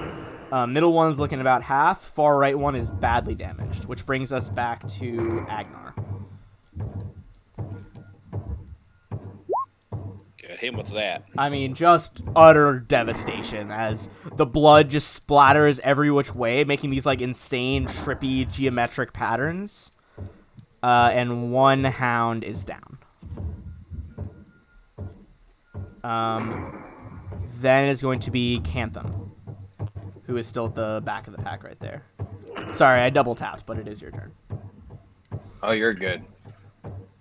Wait, is that Cantham or the... It's Cantham. I hit it too many times. It's Cantham then the giant. Oh, you're good. Perfect. He's just gonna move. He doesn't really have anything, so he's just gonna kind of move up here a little closer to the group. And he doesn't really have a shot or anything, so he is just going to make a move, and that's it. Continue his bardic performance. Alright, if you can do the bar performance, then that is for real going to be the giant this time. So he's going to kind of try to move, let's see, 5. He is going to move to about here behind Ezra as he starts to kind of wrap around that central pillar. And he does have reach, so he's going to get one heavy pick attack, kind of leaning over Ezra. That's absolutely what I pictured him doing and was going to have him do, so that's awesome. Okay, so we got... That is going to be a hit. We got our heavy pick damage, so that is going to be a 19 on one of the last two hounds. And then after that, I'm going to go over to O'Drawl. Yep. Okay, so one movement up here so I can see what's going on the other side of the room. Okay. And 20. I guess double move around there. That's all I got. All right, you kind of hook a turn around this room that's like flickering with the various light sources you guys are casting. You got dark vision going. See these creepy otherworldly beasts up here ahead of you. That brings us to Ezra. All right, Ezra is going to take a 5-foot step to use the teamwork feat outflank. Oh, hell yeah. And he is going to make sure I got my hasted attack turned on here. Mm-hmm. Do you have the outflank, the +4 already attributed in? Yep, it's already worked in there Okay. on the buff. So now he's just going to go ham with his scimitars. All right, so... Oh, shit. So, we got hit, crit, hit, and just all that devastating damage, just impact after impact. That thing is shredded apart. And we got one more Hound of Tyndalos down as you kind of stab your scimitars into the center and just kind of like rip them out to the sides, splattering that strange squarish blood drops. That's your highest damage attack yet, man. Yeah, that was an insane so. turn. What was that That's total? crazy. That was 26 plus 48. Hold on, I gotta calculate this out. Plus 48, plus another 20, plus another 17. That was 111 damage. 111. Damn. That was hefty. All right, that is the remaining Hound. It cannot leave this room, so it is going to go out swinging. It is going to 5-foot step to here. It's going to begin its hasted attacks on Malice, and then if Malice drops, it will move to Ezra. It's potential crit on Malice. It's going to confirm. Oh, no. Oh boy. Not again. Not again, indeed. Okay, let's add up some dice here. Oh, I don't like that sound. Yeah, or the comment. At least it's not Agnar this time. Then you got to double Right. his bonus damage. Well, this is why we can't have nice animals. That is going to be 21 damage on the bite, which is going to not kill Malice, but drop her to negative. So she goes unconscious.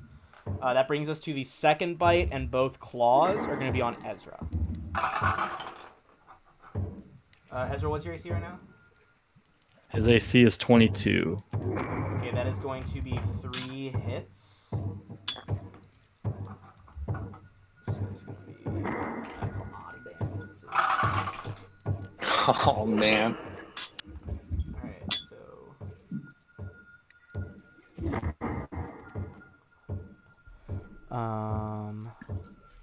That's going to be... 20 damage exactly. Okay. So 20 damage to Ezra, and that is the end of the Hound's turn. Malice is going to have to make a save or start bleeding out and losing another 1 health. How much damage did I just take? Did you say 21? 20 even. 20 exactly. 20 even. Okay. All right. And Malice, what kind of save? Just the con save? Yeah. So it's going to be plus Malice's con modifier and then subtract 6, because that's the negative that they're at. Okay. So... But I believe it's also a +3 from Cantham right now. 1d20 plus 4 minus 6 plus 3. All right, let's see what happens here. That is a success. So Malice is stable and no longer bleeding out at -6. That's going to bring us back to Turgon, who has stepped over to this part of the room through his dimensional slide ability. What would you like to do? I'll move here and I'll do another snowball. Okay. You begin to crystallize the ice, just kind of out of the water vapor. Shoot it forward. That is going to be a hit for 17 cold damage. The Hound is still up, however. That's going to bring us to Agnar. Okay, I'm gonna move up here so I can see. Okay. You can see that the Hound is kind of over in this corner. Yeah, and I'm gonna move here and do an attack. Do you have that much? Oh, you're hasted, right? Yeah. So you Yep. magically sprinting, roll around, like sprint out from the other side of the room, go in for a glaive attack, 39. That is absolutely gonna be a hit. Minus 27. This Hound starting to drop those blood droplets, kind of form into these overlapping square geometries. This one is starting to look pretty worse for the wear. It's gonna bring us to Cantham.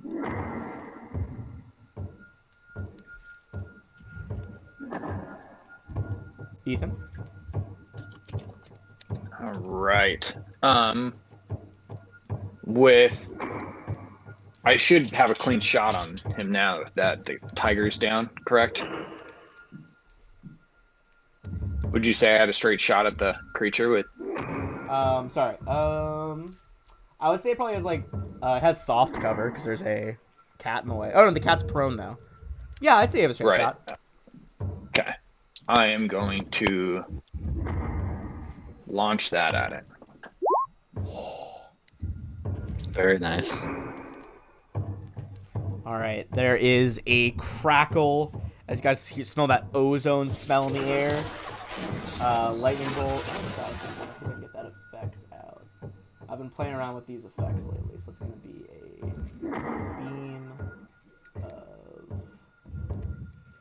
Oh, can I not do electricity? That's wild. Alright, well, I'm working on stuff You should. like this. But with 34 damage, the thing is utterly fried and drops to the ground. As they die, you see these things kind of fold up in on themselves into two-dimensional objects and then vanish. So they were imprisoned here. Yeah, what do you want to do? Odral, sorry, go ahead. I run over to Malice because Malice is down, right? Yeah, Malice is down but not bleeding out. All right, so you rebuke death, which is if she's below 0, that's rebuke death. hell yeah. Okay, so you cast your rebuke death's cleric ability, which brings Malice back to +1. I'm gonna give you guys XP for the hounds, and I think that'll be a good point for us to. What do you guys need? 5 or 10? I think we'll take our first break here. I mean, I'm good with 5. I'm good with 5 as well. Yeah, me too. Okay, cool. Sounds good. All right, so everybody is going to get 2,400 XP from the hounds. For those watching, if you want to stick around, I'm going to run a quick little ad break on Twitch. And when we get back in 5 minutes, we will move on to our next part of today's session. Excellent. All right, I will be right back. Hey, Ezra, I think you're missing the first 5,000 we got for the beginning. Oh, really? Okay. Yeah. I have it at 168383. Okay. Thank I you. don't know. I might be wrong, though. I may be adding too much extra. Anyone else trying to keep track? I wasn't keeping strict track, but it looked like it only went up the 4,000 after the first 2 groups instead of I think it was 4,000 and 5,000 or 4,600 and 5,400, First group, something like that. Yeah, first group we got 5,600 and then 2,400 and then 2,400. Cool. I'm going to use the restroom. I'll be see you right guys in a minute. Bye.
Pedro, are you back?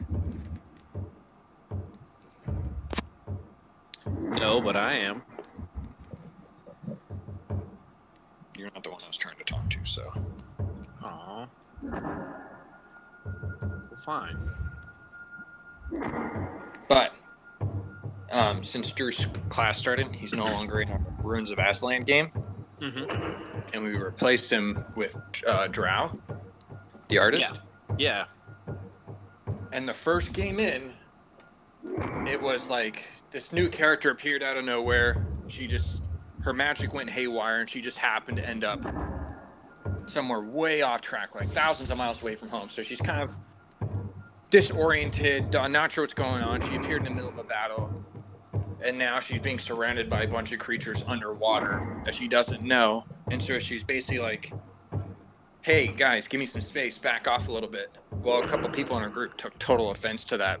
So it's supposed to be this, like, friendly exchange between, like, a new person to the party, and it ended up being, like, this absolute shit show of just, like, yo, I don't trust you, just back off. Like, all right, fine, I don't want to be your friend anyways. We're going to go over here and take care of our own. Like, totally not what was supposed to happen. Oh, man. And it was quite funny. It's going to make for some interesting RP later on. But, yeah, it was certainly interesting.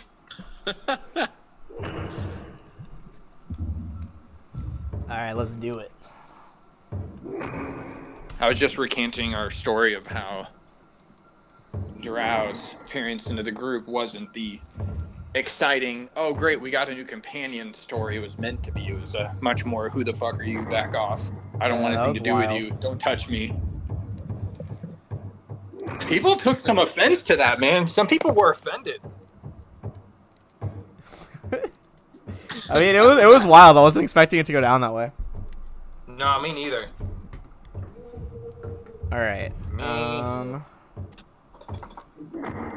Who do we have? Everybody? Let's see. Yeah, I'm back. Ezra's back. Okay. I was here as well. Nathan, we got you. Oh yeah. Okay. Turgon, we got you in here. Yeah, I'm good. All right, looks like we're all good. Cool. So, obviously there was not a lot to fucking loot on those guys. Right. Um, I kind of feel bad for them. I think we just murdered some prisoners. Basically, yeah, they're trapped in here, have nowhere to go for who knows how long, and we just straight up, like, nuked them. I mean, they're You not should great. try to befriend them. They drew first blood, so. They did draw first blood. They did absolutely shred your giant friend. All right. So up ahead of you guys, you have another set of double doors. Real quick, though, before we go in, we need to plan. I have a thought of, obviously, our big guy's going to be, I feel like our big bad guy's going to be in this room somewhere, so I have an idea. But I'm going to need 2 volunteers. Agnar steps up. Yeah, Ezra will volunteer. Perfect. All right. It's like the military. You never volunteer for anything. Yeah, you never. So, here's my thought, basically, is it looks, you know, depending on where we're at, since he's a caster, I think we should move on him pretty quickly. Like, as fast as we can, so I can use my dimensional door to get you 2 plus Lenny, like, right up on him, and drop you off with my dimensional door if you guys are willing. And then you 3 go ham on him. We've got our casters who can help keep him at bay and go from there. So like the giant we did at Sandpoint. We dropped him Kind on of. top of him. Yeah, I'm going to get you guys next to him. I don't know if I can get you on top of him, but potentially. I mean, things might go very wrong, but I'm I down. feel like it's our best way to contain him. Yeah, 100% I'm down. Let's do this. Okay, before we go, I want to use one of my potions of cure moderate wounds on my cat, Okay. so she doesn't die. And So it'll be 2d8.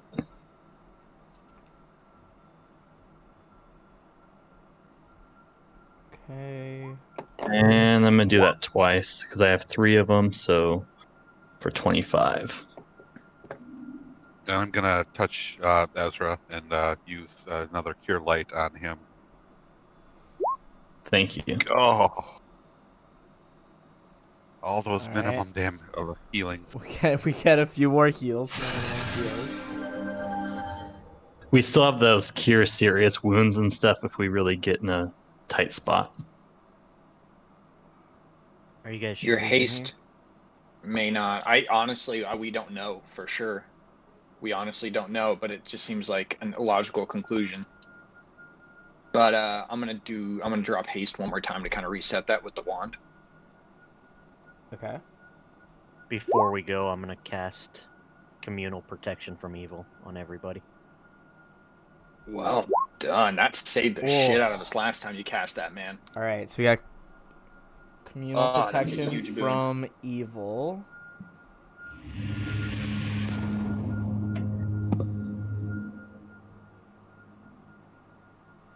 Yeah, I think we should just go hard and fast. Get him down. Don't let him get away, because last thing we want is him to. We know he might teleport. Last thing we want is for him to teleport somewhere upstairs and come back down with the, or trap us in here with an Yeah. army at our back, whatever. Because we did not clear all those rooms in the hallway, so there could still be plenty of bad guys out there. But, Odral, do you still have that Dispel Magic to kind of use, like, as a counter spell? Yeah, I would have to see it coming and prep using the Dispel Magic as a counter spell, but I have it.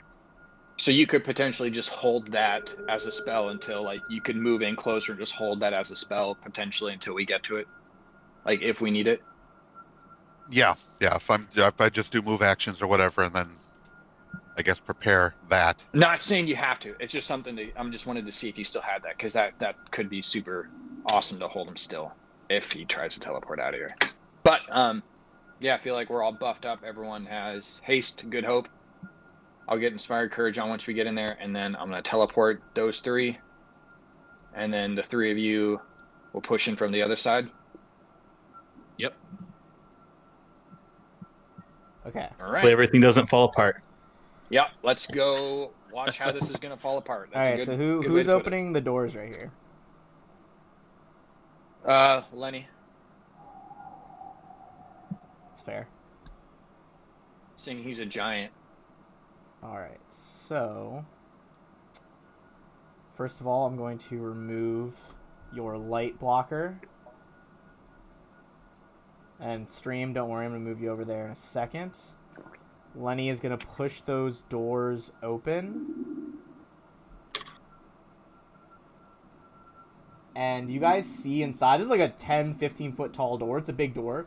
You see floating in the center of the room a stone giant, swathed in arcane power.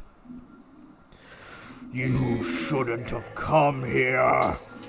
And rapid fire, as he had these readied, he's going to launch 2 spells at you. One quickened and one not. First, a beam of green light leaps out towards Lenny the Giant.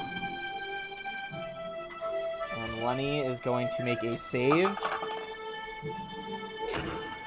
As the ray strikes Lenny.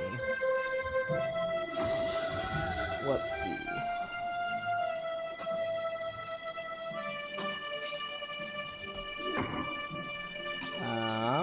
That is going to be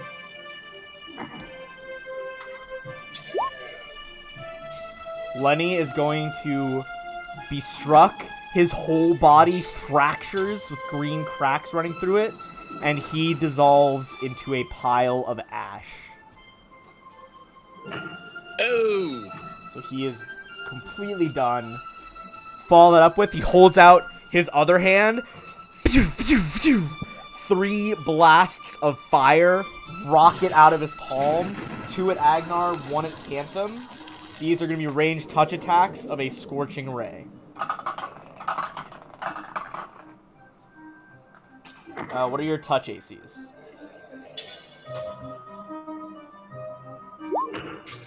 Okay. Everybody? No, just Agnar and Captain. Right now it's 14. All right. Right. Agnar, you managed to duck the first beam of fire. However, the second one hits, and also the one that's going for Cantham hits him as well. I'm gonna roll Cantham's damage first.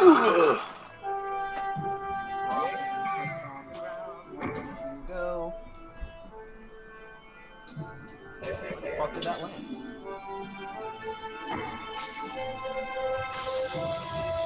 I legit don't If you can't find it, it counts as a 0. Well, that's Yep. not true. I got about 1,000,000 D6s. That's straight up science. All right. Let's pull out a new D6. Let's go with our No like, whammy, little no whammy, no pearlescent one. All right. So that is gonna be. It's gonna be 19 damage on Agnar on that first one, and then the one on Cantham is gonna be 16 damage on Cantham.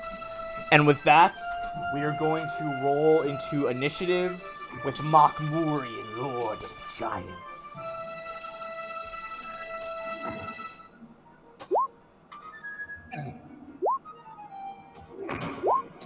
And I'm going to show you guys his arts. Now that we're in here. He is an interesting stone giant, though. He kind of defies what you'd expect. Oh yeah, he's much skinnier and like not as tall as the rest of them. Most of them average about 14 feet tall. He's just over 10. Basically, he's. Was he picked on a lot as a kid, which is Oh, why he became this absolutely evil he was, caster? yeah.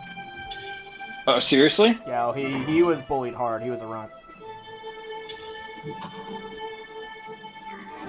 So he's become a powerful All right, caster well, he to got make up that for drop on you. Currently, he is 30 feet up off the ground. Sorry, 25 feet up, but the room is 50 feet tall, so he's about halfway up to the roof. He rolled pretty bad on that initiative check, though, so he got his trap off. That's gonna be Cantham once again, going first. Oh, sorry. Oh yeah, no, it is Cantham. Go ahead. Yep. I'm going to grab these guys, these 3 around me, and dimensional door them to right. I guess. Yeah, we'll go above them. Right, because we could do that. I can dimensional door at his level, especially since Ezra's turn is next. He can use his attack as he's coming down. Yeah, he would just have to make Potentially. an acrobatics check to not take any fall damage, but yes. It's fall damage. Isn't I feel like. Yeah, I feel like that'd be something Ezra would be okay with. Totally. Okay, so you're teleporting Ezra and who? Agnar and the cat. Okay. So you guys transport around at his level. Probably wouldn't have enough time for a full round attack, but certainly enough to get attacks off before you fall.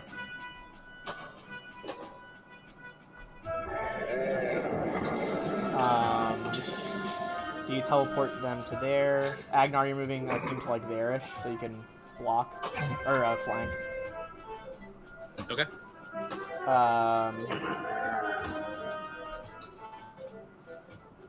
They would still have to be. I don't know if you could transfer them to different sides though, because you would have to still be touching them.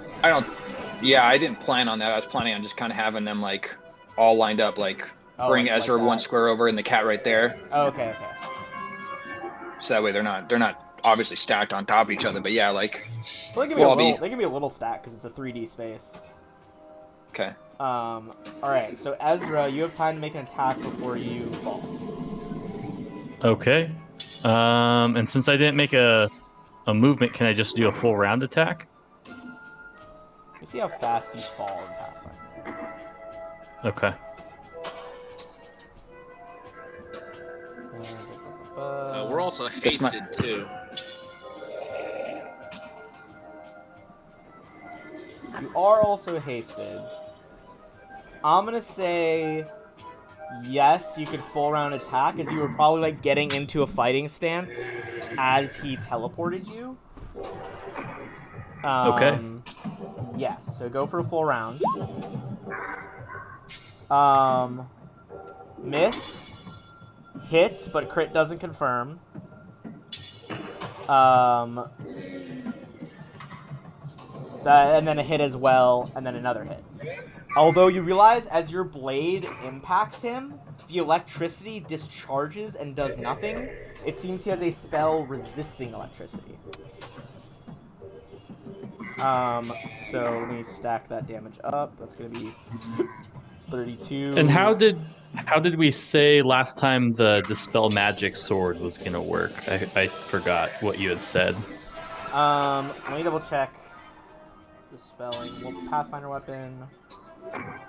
I had forgotten. What I remember is what I kind of remember about it, and this is kind of just going off of what I was reading about, because I was looking at taking this in my other game, was if you know what spell he's using, you can just try and dispel that directly. If not, you just use dispel magic on him. It's almost at random what enchantment it uses to take off, and if he has no enchantments on him, you just waste the spell. Yeah, so essentially. I believe the you charge. can make a, let's see, targeted dispel. 2.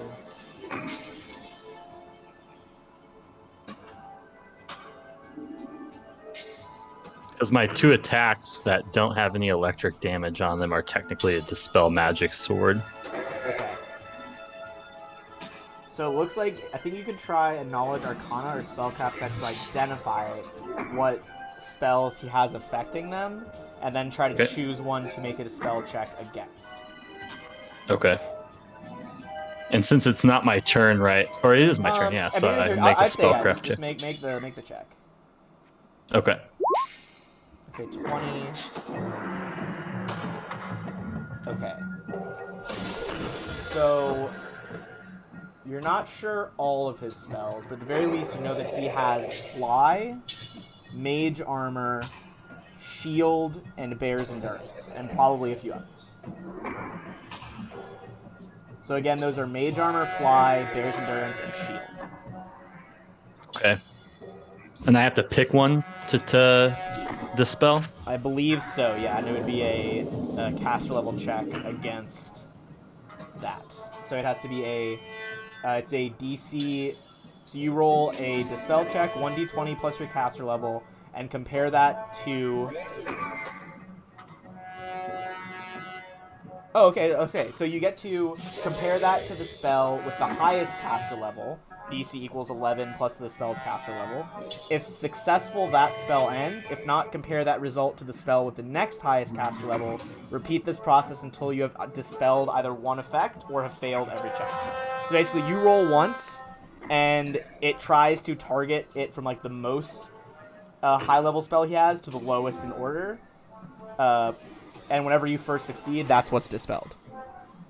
Okay, and so I make a caster level check, right?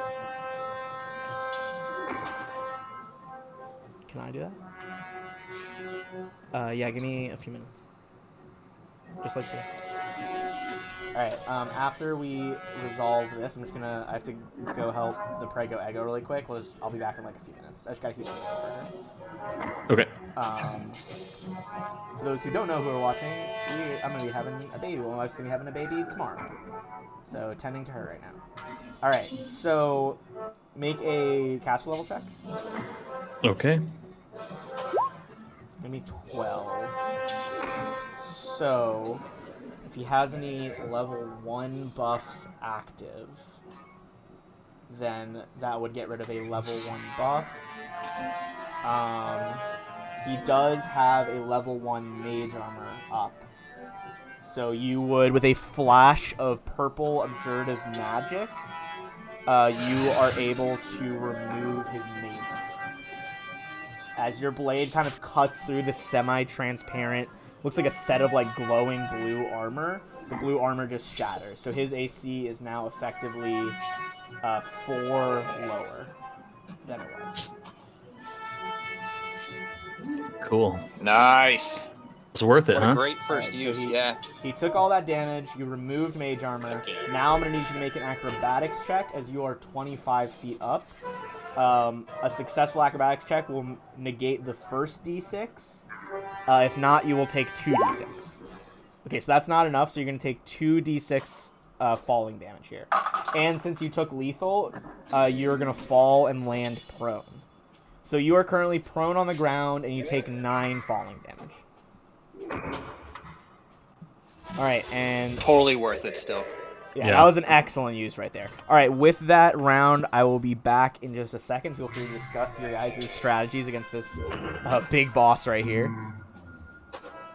But Drew, for you, Mhm. that weapon, it doesn't just have Dispel Magic in it all the time. I don't believe. I think we have to cast Dispel Magic on it.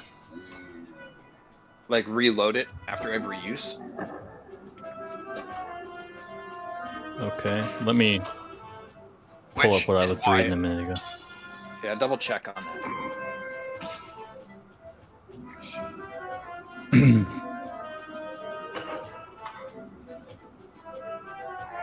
Yeah, it only stores Dispel Magic. Okay. Which is fine, because I have Dispel Magic that I got just to do for that. Okay. Just for that reason alone. So Perfect. once a day, I get 1 Dispel Magic, and I can throw it into that.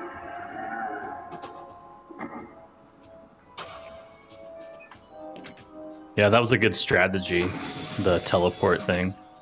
I liked it. And it was one of those, I was like, oh, I figure the cat and Ezra will be fine from that fall. Agnar has the boots of flying. So, Yeah, when I hit the ground, I have 3 giant Bane arrows as well, so I can just unload on him. Oh, nice. well, and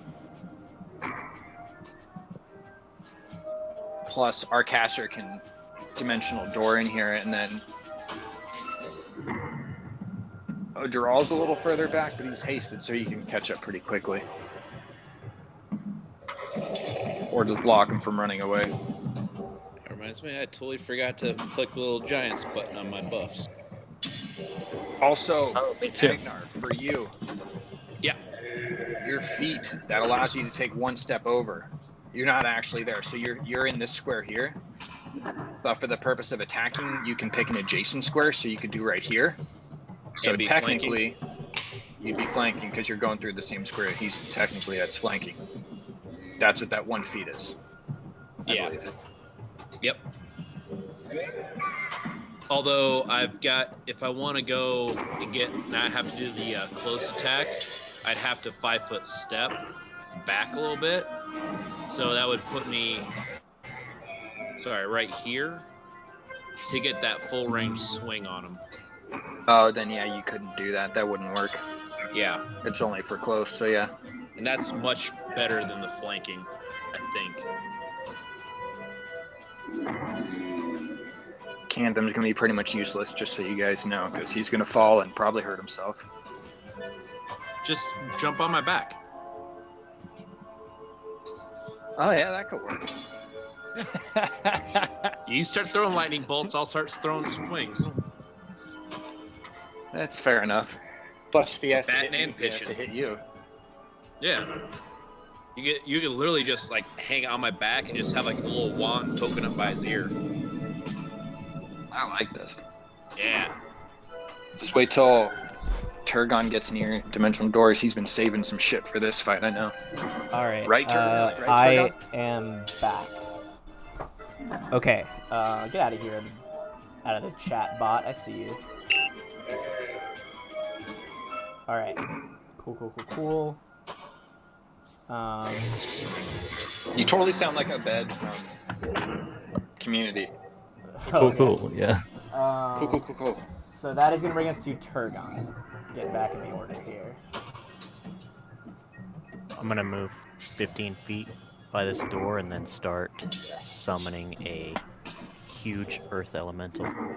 Whoa, they're huge now? All right. Yep, huge. Let me get... Can you do the enlarged thing too to make it gargantuan? No, I can't. Only on animals. Oh man. All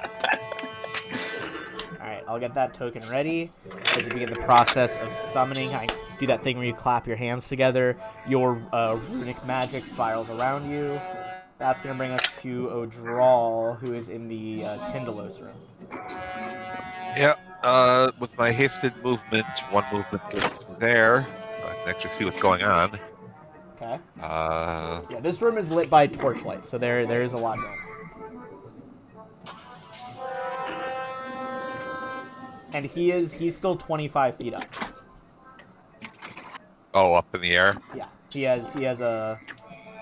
had his mage armor dispelled, but fly was not dispelled. Okay. Well, I think I'm just gonna move up to. He's up in the air, so I'm just gonna move straight ahead. All right. Okay. Double move and then pass turn. All right. So you move to there. All right. That is going to be Mokmorian.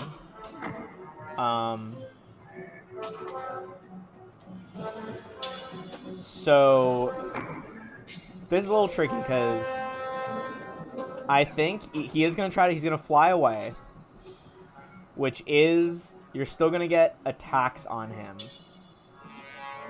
from Malice and Agnar.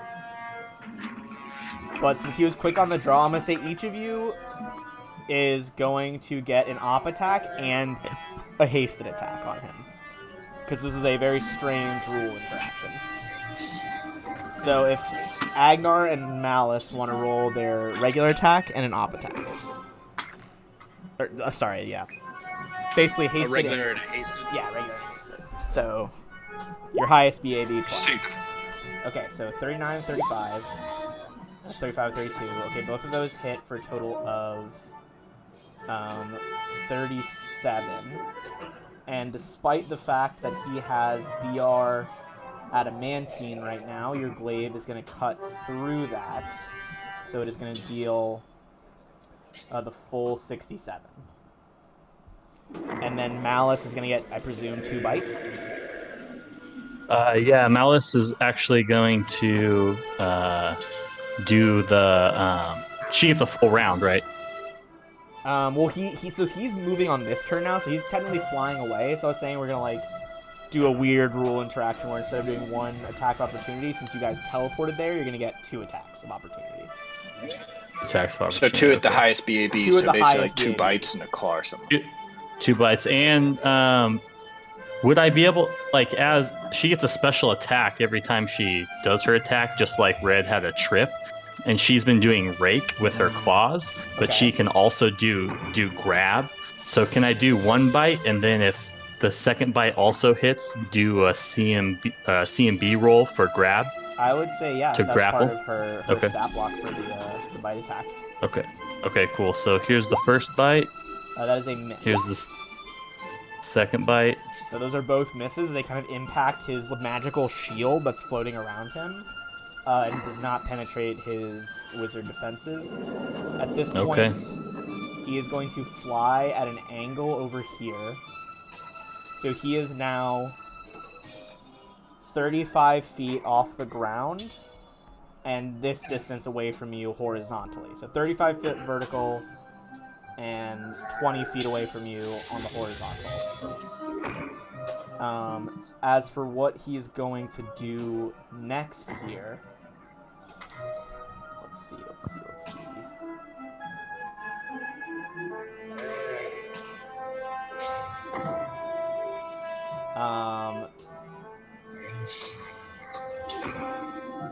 He is going to point a finger at Ezra, and he is going to shoot you with another green ray of energy.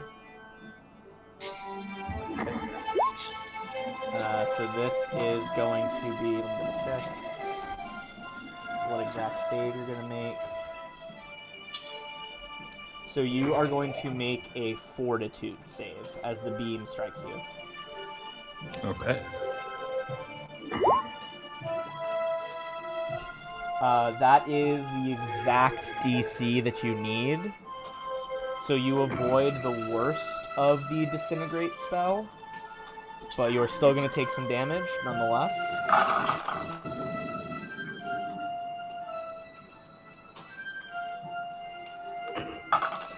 You are going to take 16 damage. And that is going to be his full turn. Yeah, he's not going to do that yet. Okay, that is all he has. That is all he has to do this turn.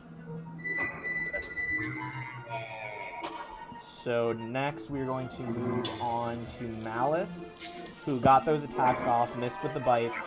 So Malice has to make an acrobatics check to avoid the falling damage and whether or not they go prone. Okay. So that is a success. So you are not going to go prone, and you only take 4 lethal damage on Alice. Okay. On not Alice, Malice. Yeah. And then... So technically she still has like a move action, if you want to try to... Because the fall is not really a move, it's more like outside your power to avoid. Well, I'm just gonna have her move. Will he get an attack of opportunity if she moves underneath him? How tall is Malice?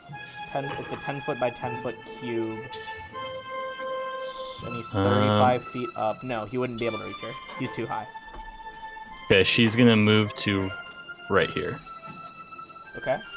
Moving diagonally below Mockmorian. That is going to be Malice. Or sorry, that's going to be Agnar. Okay, I got the flying boots, so I'm gonna move. While he does that, since I'm up there, can I try and make a reflex save to hold on to him? To hold on to Agnar, grab onto Agnar before he flies off?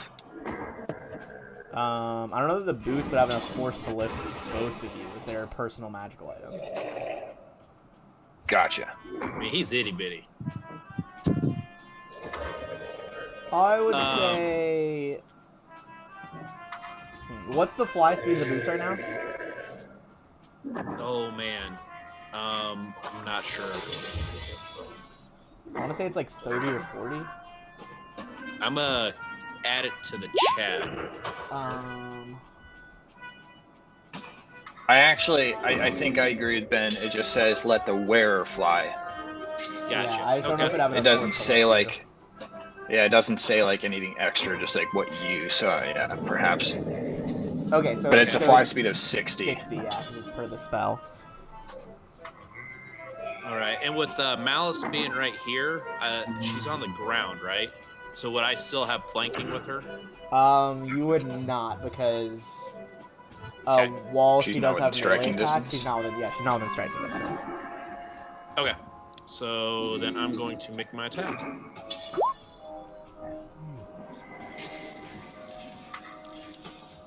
I think it's just the first one, right? Yeah, it's just gonna be the first one because he flew up.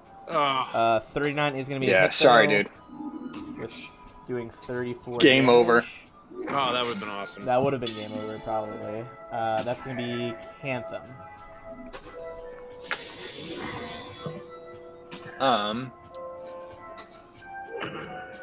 Rather than even try and deal with that, I'm just going to use my Featherfall. It's an immediate action. Okay. Yep, you feather falls immediate action, kind of drift down to the floor. So there's no And I chance think of that's all I damage. can do. Alright, so yeah, you land there and are safe. Brings us to Ezra, who's prone on the floor. All right. So since Ezra is hasted, could he stand up and still like move 30 feet, or would it just be the entire move to stand up? It's a move action to stand up. He could double move though if he wants to do a move action and use his standard to move. Okay. Tell me what you feel about this. Would I be able to climb this pillar right here? Because I do have the slippers, the spider climb slippers yes. on. You would be able to climb up the side of it. Okay. So he's and 35 feet up right now, but the pillars go all the way to the ceiling. So the pillars go up 50. Okay. So I believe with a Well, I'm gonna climb. Yeah, so you I get don't think 20 I can foot- make it all the way up to his level Yeah. at this point, so I make it probably about 20 feet up there. So. All right, so you use the spider climb slippers to get about halfway up that pillar, trying to make your way closer to Mokmurian. Turgon, where do you want the elemental to appear? I got a question. Yes. Can I have him appear, since he has Earth Glide? Can he use the pillar to kind of stand on? Probably not, because he is literally wider than the pillar, I would say. Let me how read high up? exactly the slide. So Mokmuri is 35 feet off the ground.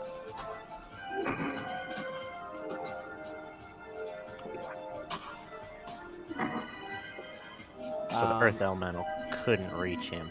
I'm double checking because I think their height is actually bigger than the 15-foot area. I know he has 15-foot reach. A huge elemental. Fuck, what does that mean long? It's 32 feet long. So I guess that would be tall, in which case it would be able to reach it because it has 10-foot reach. Okay, yeah. then I want him to appear, and then he'll do 3 slam attacks against him. All right. Stepping out of like this portal of swirling earth, the elemental rises up out of the ground, some 32 feet tall. Boom! First one hits. Second one misses. It impacts the guy's shield. And third one, thanks to that removal of the spell that you dispelled, the third attack is going to hit as well. He is still going to be subject to damage resistance though, or from his Iron Skin spell. So that's going to be 24 and another 24. Both of those are reduced. Okay. So he lays into the Mokmurian from below. Mokmurian's like, trickery! I am the only caster of worth in this chamber. Oh, draw. I want him. Oh, yeah, you want to move in because you get something as well, because that was just the summon from last turn. I'm going to move in and I'm going to cast Innervation. Ooh, baby. So 30, I'm assuming hits his touch AC. Innervation against touch AC. I'm almost positive it does, but I'll double check because this guy's got so many buffs it's hard to keep track. That does hit his touch AC. So he's going to have levels. 2 negative levels. This is why I have him up in Hero Lab right now, so I can make this adjustment.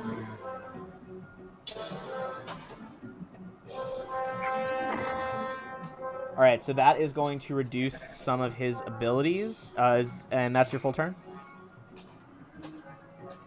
Yep, that's my entire turn. Alright, in that case, we are going to move to Mokmurian. Oh, wait. Oh, no, sorry. I did, because I skipped the end of Turgon's turn for Odral. Yeah, Odral, it is your turn. Okay, did you say that there was some light in here, right? In this room? Yes, there are 2 torches. One here and one here. Is it enough? Well, as long as it's dim light, I took one of the class features of my prestige class, that as long as it's at least dim light in here, I could use my solar invocation. Yep, yeah, as it is move action. that.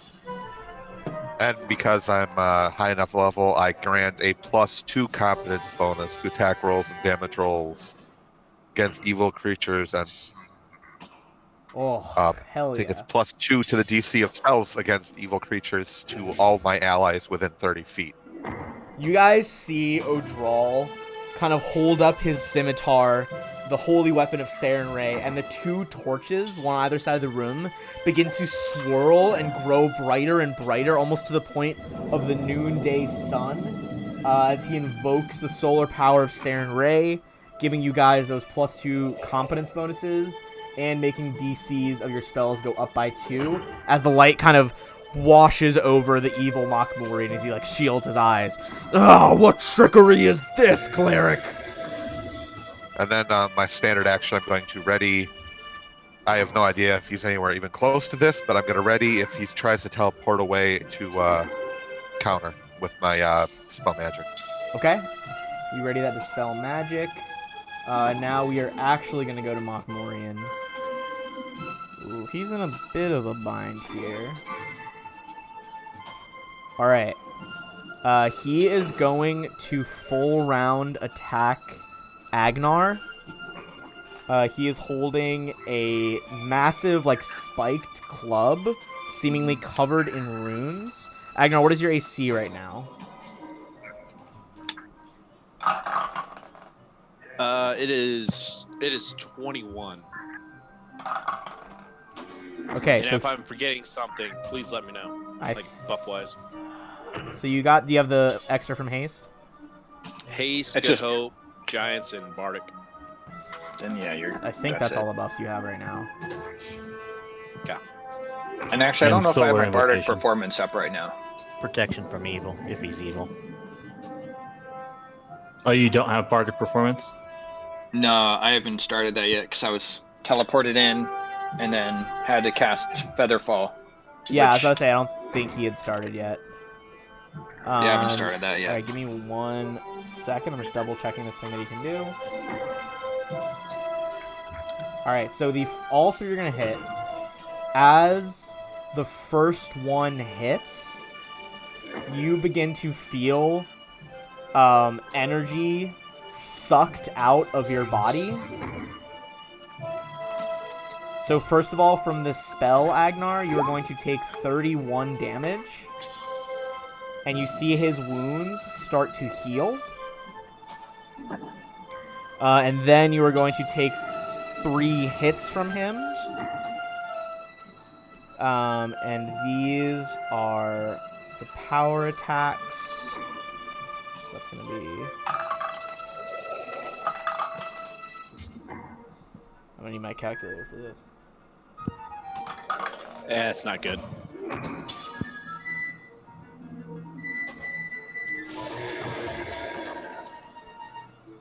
Hey, Alan, I sent you a direct message in Discord. Okay, so you took the 30 from the 31 from the spell, and then on top of that, you are going to take another 68 damage.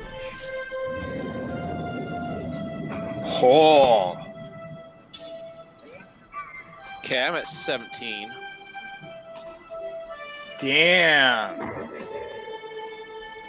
All of you are insects! It's Malice's turn, but Malice is currently 35 feet away from Mokmorian.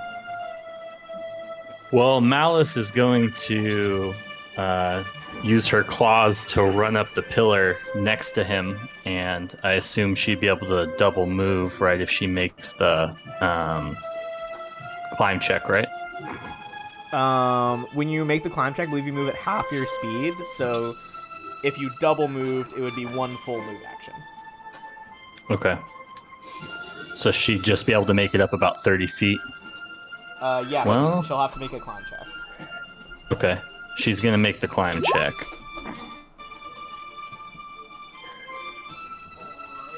That's all she can really do.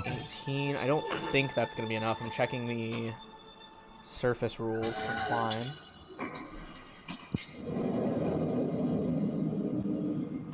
That is not going to be quite enough. She just scrapped the post. Yeah, she runs up the side and then like scrapes down the side, leaving these long gouges in the stone. That brings us back to Agnar, who is sitting at currently the most damaged party member, across from Mokmorian. Yeah, so he's super pissed, and he's just gonna hit with the delay. Okay. Gambling, man. Alright, so that 29 is a miss. The other 3 are hits. So that's 29 plus 26 is 55. Plus 31 is 86. These quick, rapid-fire glaive strikes. But Mokmorian is still alive. Brings us to Cantham. Cantham. with that boost from Odral and his meta magic rod, he is going to go ahead and try and That's his dominate let's person. go through, buddy. Is that with the rod already? No, they're actually that's plug. We need to add +4, 2 for the rod and 2 for the spell DC Okay, from so Odral, so it's 27.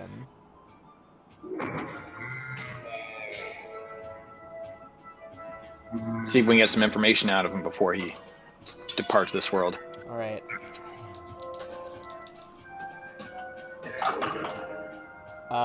He is going to get a 30 and pass. Worth a shot. All right. Really Ben, was. That was definitely a shot. Ben, yes. real quick. For Agnar's swings, we still had Odral's +2 to attack and damage, right?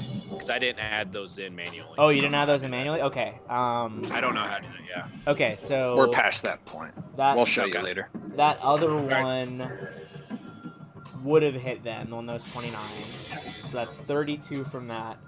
So I'm going to do that. Then I'm going to calculate... whoops, didn't need to do that, sorry. So he took 32, and then it's an extra 2 damage per hit from Odral, correct? So if it's 2 extra per hit, that's an extra 8 because you hit 4 times. So that's an extra 40 damage total. He is very fucked up at this point, but he is still alive. Which brings us to Ezra. All right.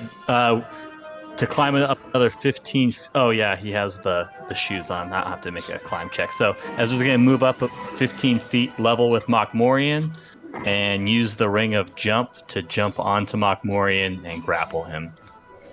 All right, you make a flying check to jump at him.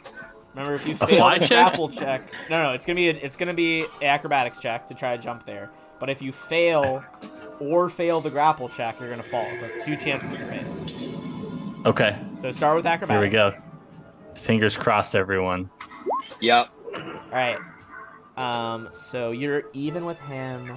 This is a long jump, so that's gonna be enough. No, the 5 is already factored in there. Okay, so that's enough for a 10-foot long jump. So you run up the pole, leap off it towards Mokmorian. You have enough distance to make it to him, then give me a grapple check. I haven't been adding stream markers for tonight for clips, but that's gonna Remember, Ezra's down 2 levels, everyone.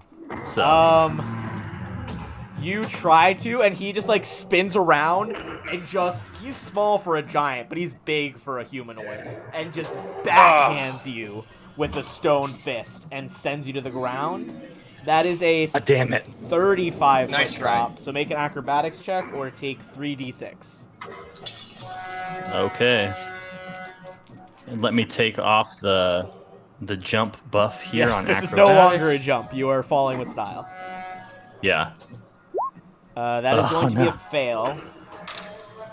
You're going to take another 14 fall damage and are prone as you just get backhanded by him and slam into the ground. It was worth it. I don't regret anything. That is going to bring us I love it. to Turgon. And I'm guessing I'm like right here. Yeah, right? probably right in that square between the pillar and him. Turgon, he's looking very weak, so you got both the elemental and your spell right here. What would you like to do? 3 slams with the elemental. All right, that is a hit. That is a miss. That is a potential crit. Roll to confirm.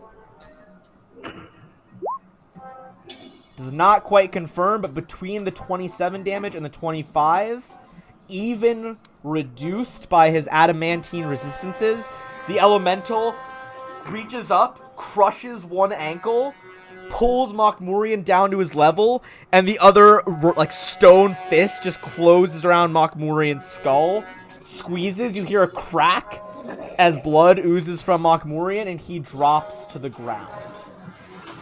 Hell yeah. Damn, Turgon. That is sick. That was As nice. Mokmorian falls. Let me pause this music right here. As Mokmorian falls, before he touches the ground, A pale green glow surrounds his body. He's floating with his toes just barely scraping the floor. His head lolls to the side, slowly turning to look at all of you. As he opens his mouth, his eyes clearly devoid of life, you hear a voice, not gravelly and angry like the Stone Giant's was, but smooth and full of power. So these are the heroes of the age. More like grasping worms to me. Worms to be crushed back into the earth when I awaken the armies of Jin Shalast. When the name Karzug is again spoken with fear and awe. I know that the deaths of those marked by the Sihedron, the giants and Lamia you have so conveniently slain for me, have done nothing but hasten my return, just as yours soon will. Fools, all of you! Is this all that you could manage in 10,000 years? Mokmurian's eyes completely roll back, and he slams to the floor, dead. Well, he just gave us their whole plan, so that was pretty good. Absolutely. All right. Give me a. Now, was anyone? Was that him speaking? Was that Mokmurian? No, that was Or someone that, else. like... Okay. Who was anyone still here when we were at Thistletop? Yeah. Yeah. Everyone who is at Thistletop. Sorry, it's been so long since book 1. Holy shit. Everyone who Right. is at Thistletop, give me a wisdom check.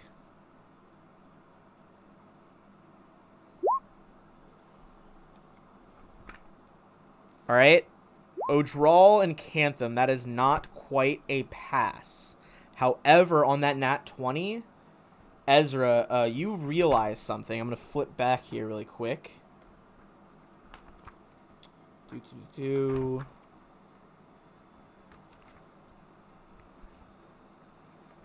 Give me 1 second. You think back to the dungeon in the Thessalonian statue's head that was, in fact, the Thistletop Island. And you realize that this smooth, powerful voice that you just heard coming out of Mokmurian's mouth, you have heard before. Those of you who are there saw a magically repeating illusion, sort of like a hologram playing on loop in a damaged communications room within the dungeon. It is the same one that kept saying, "Shh is upon us, but I command you remain. Witness my power, how Elosnist's petty wrath is but a flash compared to my strength. Take your final work to your graves, and let its memory be the last thing that you..." So this now marks the second time that you all have heard this voice.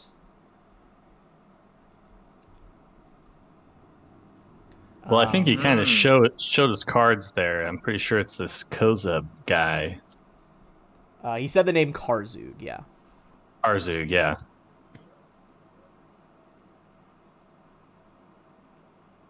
And I'll copy and paste that text in for you guys later. That is... Please do. Yeah, I was trying to write it down. I'd be curious to look into that a bit more. I know they like put it in like a weird subfolder on Roll20.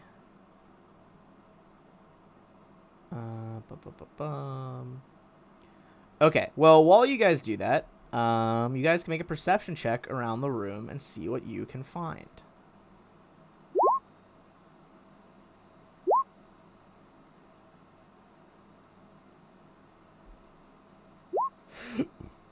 One second. As soon as I can figure out where P is at in the alphabet. Alright, so this is going to be developments. This is area C9.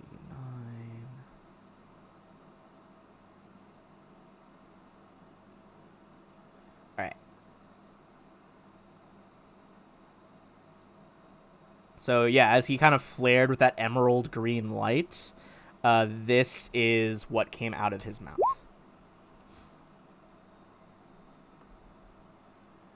All right, so while you guys look at that and decide whether you what you want to copy down and whatnot, as you look around the room, you realize that a lot of the treasure that Mokmurian has gathered over the past several years probably was distributed to his minions and army as payment, but there is still a relatively impressive collection of loot that is his kind of personal stash. There is a massive collection of books and laboratory equipment in this room, which you could make a appraise check on.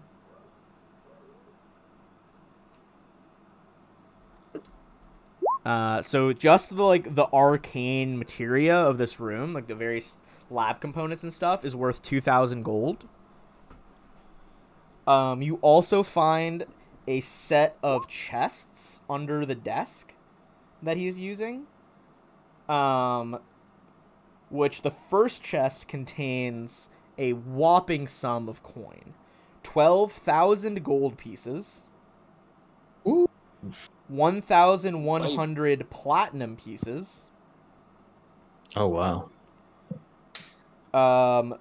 An amber and sapphire necklace, which that requires an appraise check. Which is worth 4,000 gold pieces. There is also a set of ivory rune stones, kind of like the Elder Fulthric's rune stones. If you guys know like Viking runes, set of ivory rune stones. You make an appraise check on those as well. That is 1,400 for the rune stones. In that treasure chest, there is also a magical scroll. Does anyone have read magic prepared right now?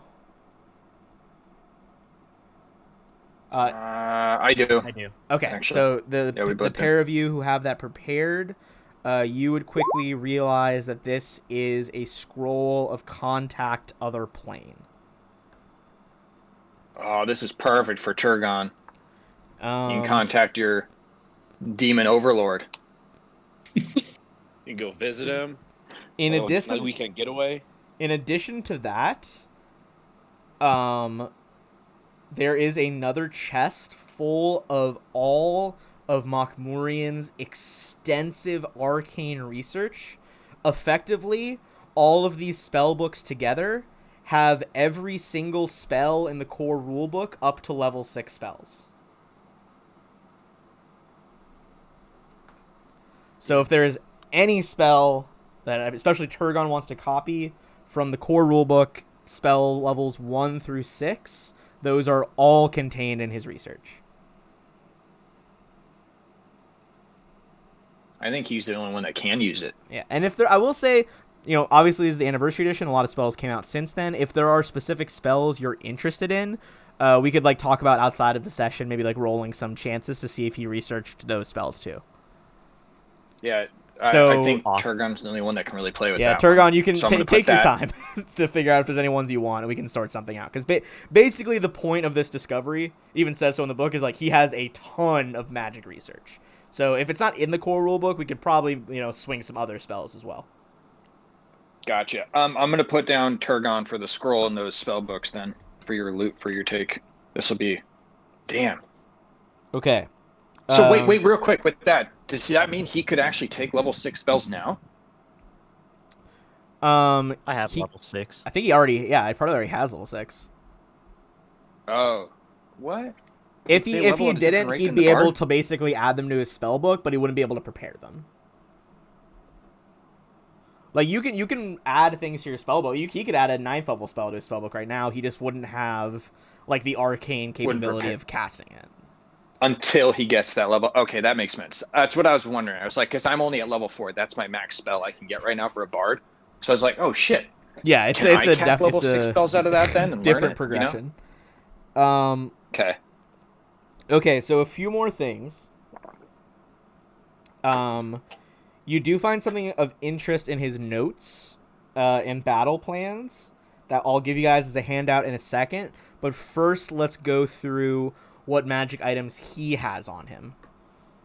Oh, yes, please. Okay, so as you can imagine, he's got a lot of shit. Tingling. First things first, give me a spellcraft check on his club.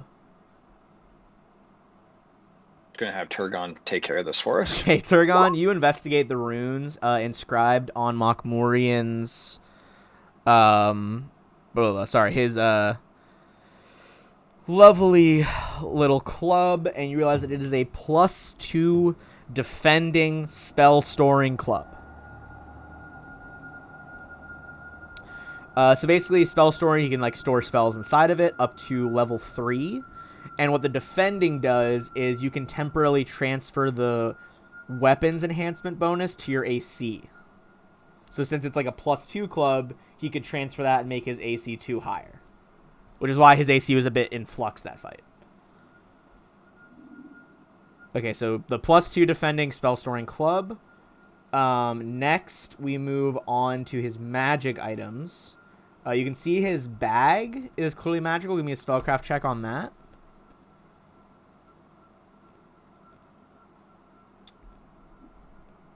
And that is a bag of holding type 2. So it can carry contents of weight up to 500 pounds or a maximum volume of 70 cubic feet. Nice. We could always use 2 of those in the group. See. True. All right, next he has these kind of goggles that he wasn't really using. They were kind of tucked around, like hung around his neck. He didn't end up using them. Give me a spellcraft check on those.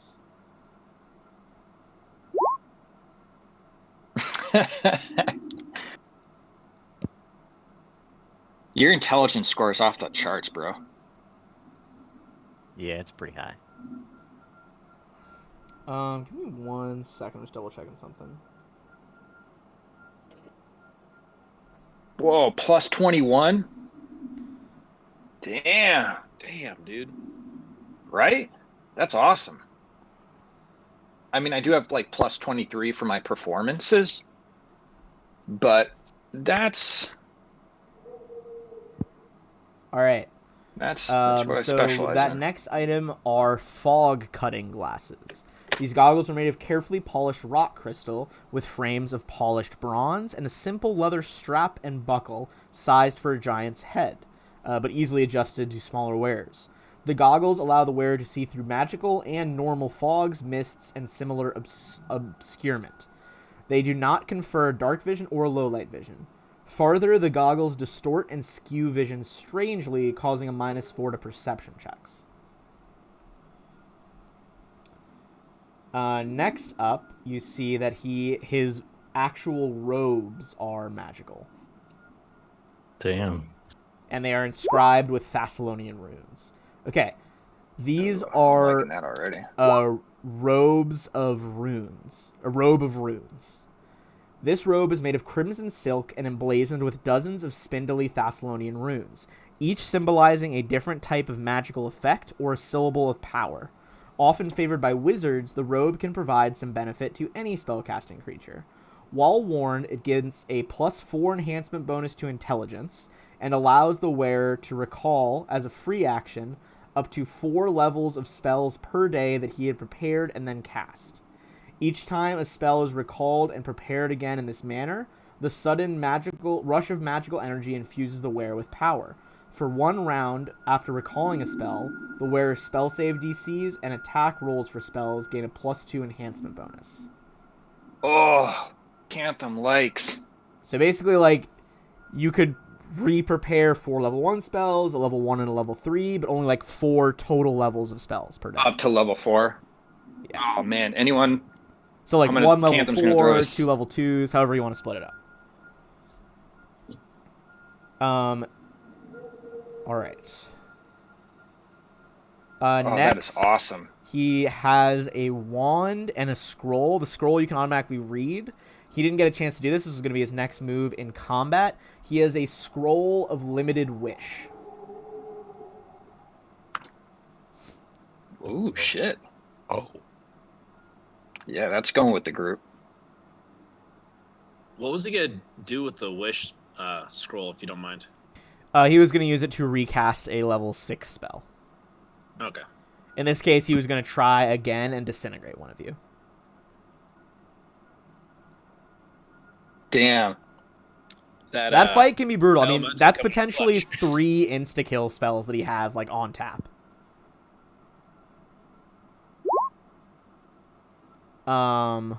Okay. And then finally, he has a wand. If you want to do one last spellcraft check on that, Turgon. Okay, final magic item he has is a Wand of Bear's Endurance with 12 charges left.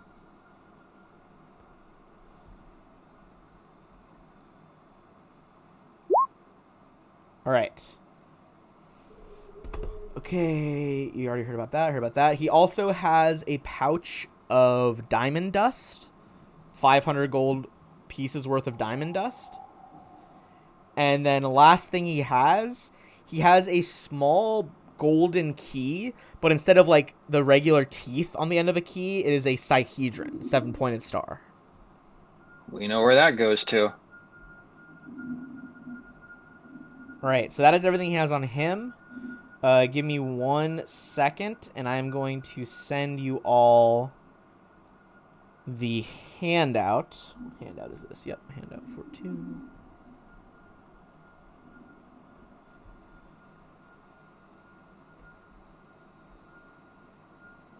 All right. So you find this map among his battle plans. You see it's kind of a loosely drawn map. You can see Riddleport, you can see Magnamar, and you can see Sandpoint. Obviously 3 fairly recognizable settlements in Varizia. He has circled Sandpoint where it says the following. Hellfire Flume Ruins. Foundation stones from each would know where the traitor Zalasia dwelt. Perhaps where he hid his key to the Rune Forge.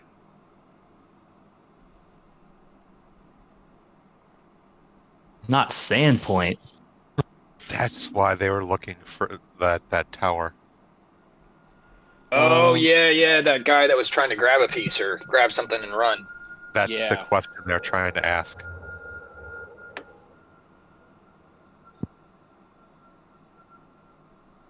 All right. So they're trying to find the key to the Rune Forge. Yes, and that is not something you To guys have heard restart of before. that. You're not sure what the Rune Forge is.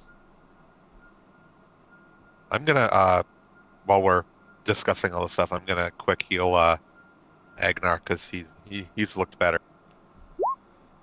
Yeah, he's hurting. Pretty good. Oh, baby. Woo! 46. You know, people smack talk clerics sometimes in Pathfinder 1E, but damn if that's not a helpful thing that Odral just did. So, yeah. honestly, in this game, I think some of the more powerful things we've had happen to us via spells is the group healing that Odral gets on us and the protection from evil that Turgon cast on us that one time when we were getting the shit kicked out of us by all That those protection evil from creatures. evil is a clutch spell when you can get it in on everybody. That was, yeah, between those two and then a buff against evil creatures, it's like, oh, evil just doesn't stand a chance. Hell no.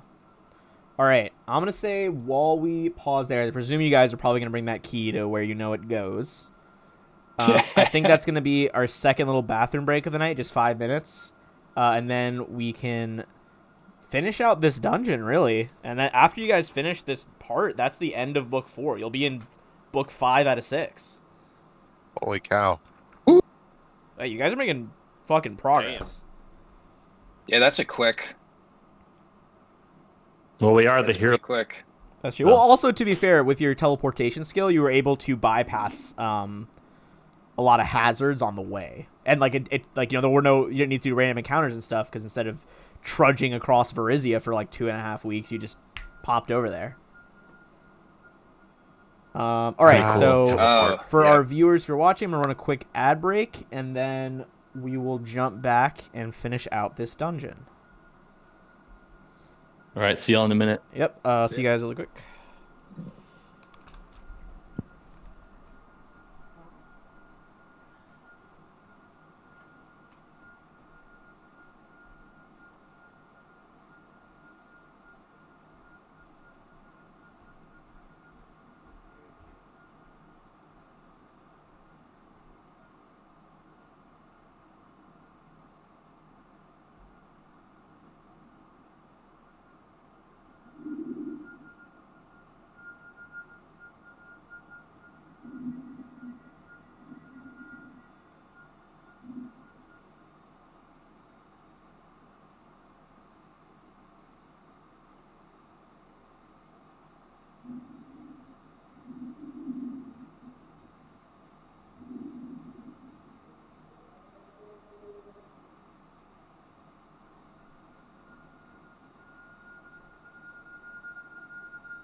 I'm back.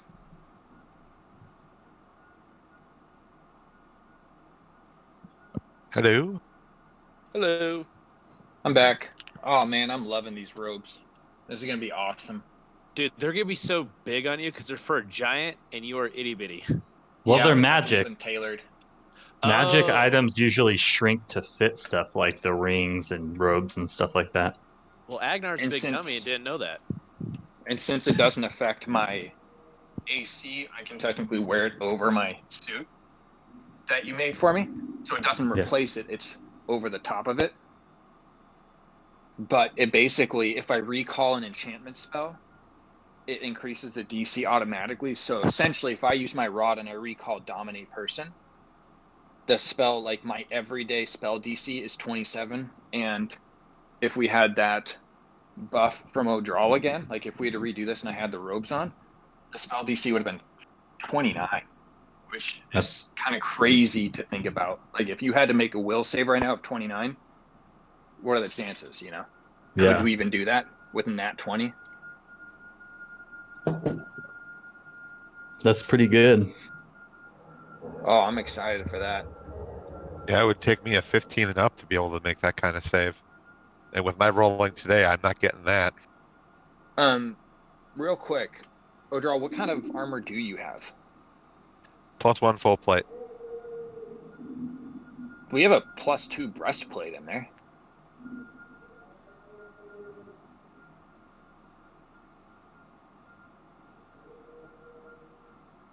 I don't know if that's a worth One to you. sec, And let then me take a look, yeah. I'm just removing stuff that people took. You have the composite bow of like lightning or whatever, Drew? Agnar rolled for the belt of giant strength +4. So that means we have a +2 belt of giant strength in there, right, Nate? From your old Yeah, one? that's correct. All right. That's right. Boom, boom, boom, boom, boom, boom, boom.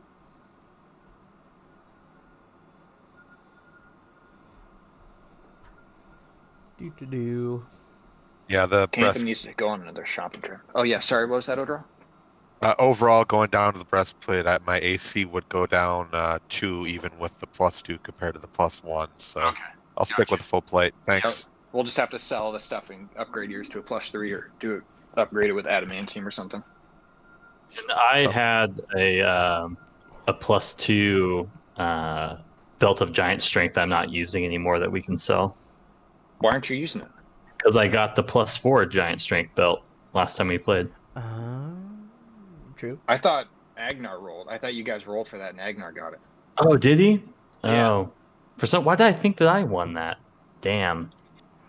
I really wanted it, so I guess I totally tried to made up will it something in my into belief. brain. Yeah, Can you wear exactly. 2 belts and just make it 4? Just wear 2 belts. No, you can't Yeah. wear 2 belts. That's how it works. 2 + 2 = 4. You teach children, man. That's true. Well, actually, be like 2 times 2 because they're working off of each other, so it'd be still 4.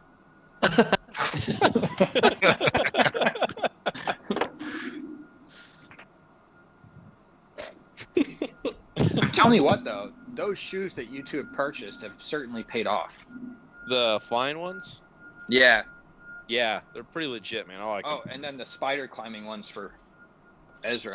I'm waiting for him Yeah. to climb on a ceiling and start like loosing his bow upside down. Pretty savage. Pretty savage idea. All right. Is there Should we any go to the like library? party business you want to do here before you go over to the library? There's nothing else in here for us to look at, right? Like up here and everything, we kind of looked around everywhere. I'm just going to get off one check. more channel just because, I mean, you guys are still down a bit. I have a couple left. There. Well, say if you have one, save one of them just in case, because we're still not out of the woods yet. We still have to go through all the giants upstairs, you know? Yeah, that's true. I wanted to hit us a little bit because there's like 3 or 4 people that are down. True. I still have one. That's about all there is here. He sealed all. There was an entrance back here, but he sealed it off. Wait, do we have to fight the other giants anymore? Because the female giant that we spoke to last session said that she could Right. like control them if we took out Macmorian. You So maybe also we should said cut that his once you head off. guys lived. That's what I was thinking. You also said if you guys Some of them. lived, you were gonna try to. I believe you said you look for the fireworks, is what you told Longtooth the dragon, and then he was gonna try to burn you an escape path. So yeah, that's what my thing. Like, I feel like she's gonna be able to sway some of them, but we just don't know all of them. What if there's more like Lamia, whatever they are, those like snake ladies? What if there's more of them hanging out here? Yeah, yeah, you're right. They're not gonna be swayed. Just a thought. I think Ezra's right. Agnar's gonna go over and cut off the giant's head. Take it with us. All right, give me a survival check. See how cleanly you can do that.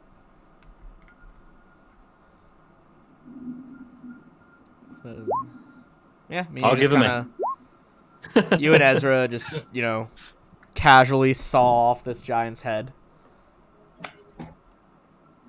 Let's get rid of that elemental because he's probably still not here. Okay. I picture you're just like using the glaive like choked up, and I'm holding him by his hair, and you're just, All right, let's move. Just kind of sizing it up like I'm gonna bunt it. Let's move you all to the hallway. All right. And then later, I do have to discuss with Ojaral something private between us. Well, not private, but I need to discuss with him what he thinks we should do with something when we get closer towards the end. Out of this place, anyways. All right. He's the only good character, so that's why I'm saying that. Okay. Besides me. So do you guys put in the key there? Yep. All right. You remove a threat, and you guys are gonna get some XP. Oh yeah, did we get XP from him? Oh no, you didn't. All right. First, I'm gonna give you XP for getting in the door the safe way. Everybody gets 4,800 for getting in the door the safe way. Damn. And then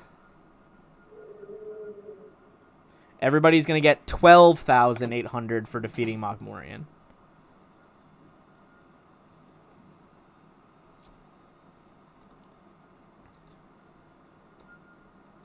And what's that grand total you have, Ethan? 185,983. Hell yeah. All right. With that, the door is going to swing open. I'm going to remove the lighting block for you all. And I'm going to describe what exactly it is you are seeing in the library.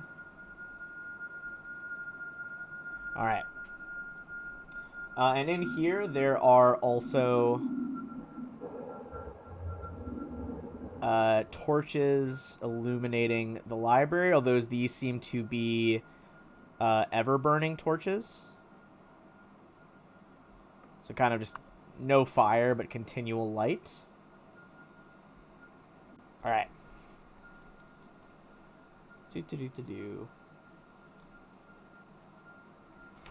Where was I? Numerous glowing crystal lanterns hang on fine chains from the domed ceiling some 60 feet above, along with ever-burning torches on the walls. The walls of this room are carved with more runes and sigils, while overstuffed wood and leather chairs and polished oak tables surround a 30-foot wide shaft in the floor.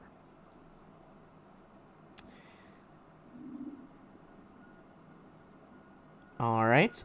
You see a creature begin to clatter to life with a puff of smoke as a clockwork construct walks up to you all. And I am going to give you guys the handout for this as well. Are you from ancient Aslanti? He's got Do you know ion Mr. stones flying around. Yeah, do you know Mr. you go. Cogsworth?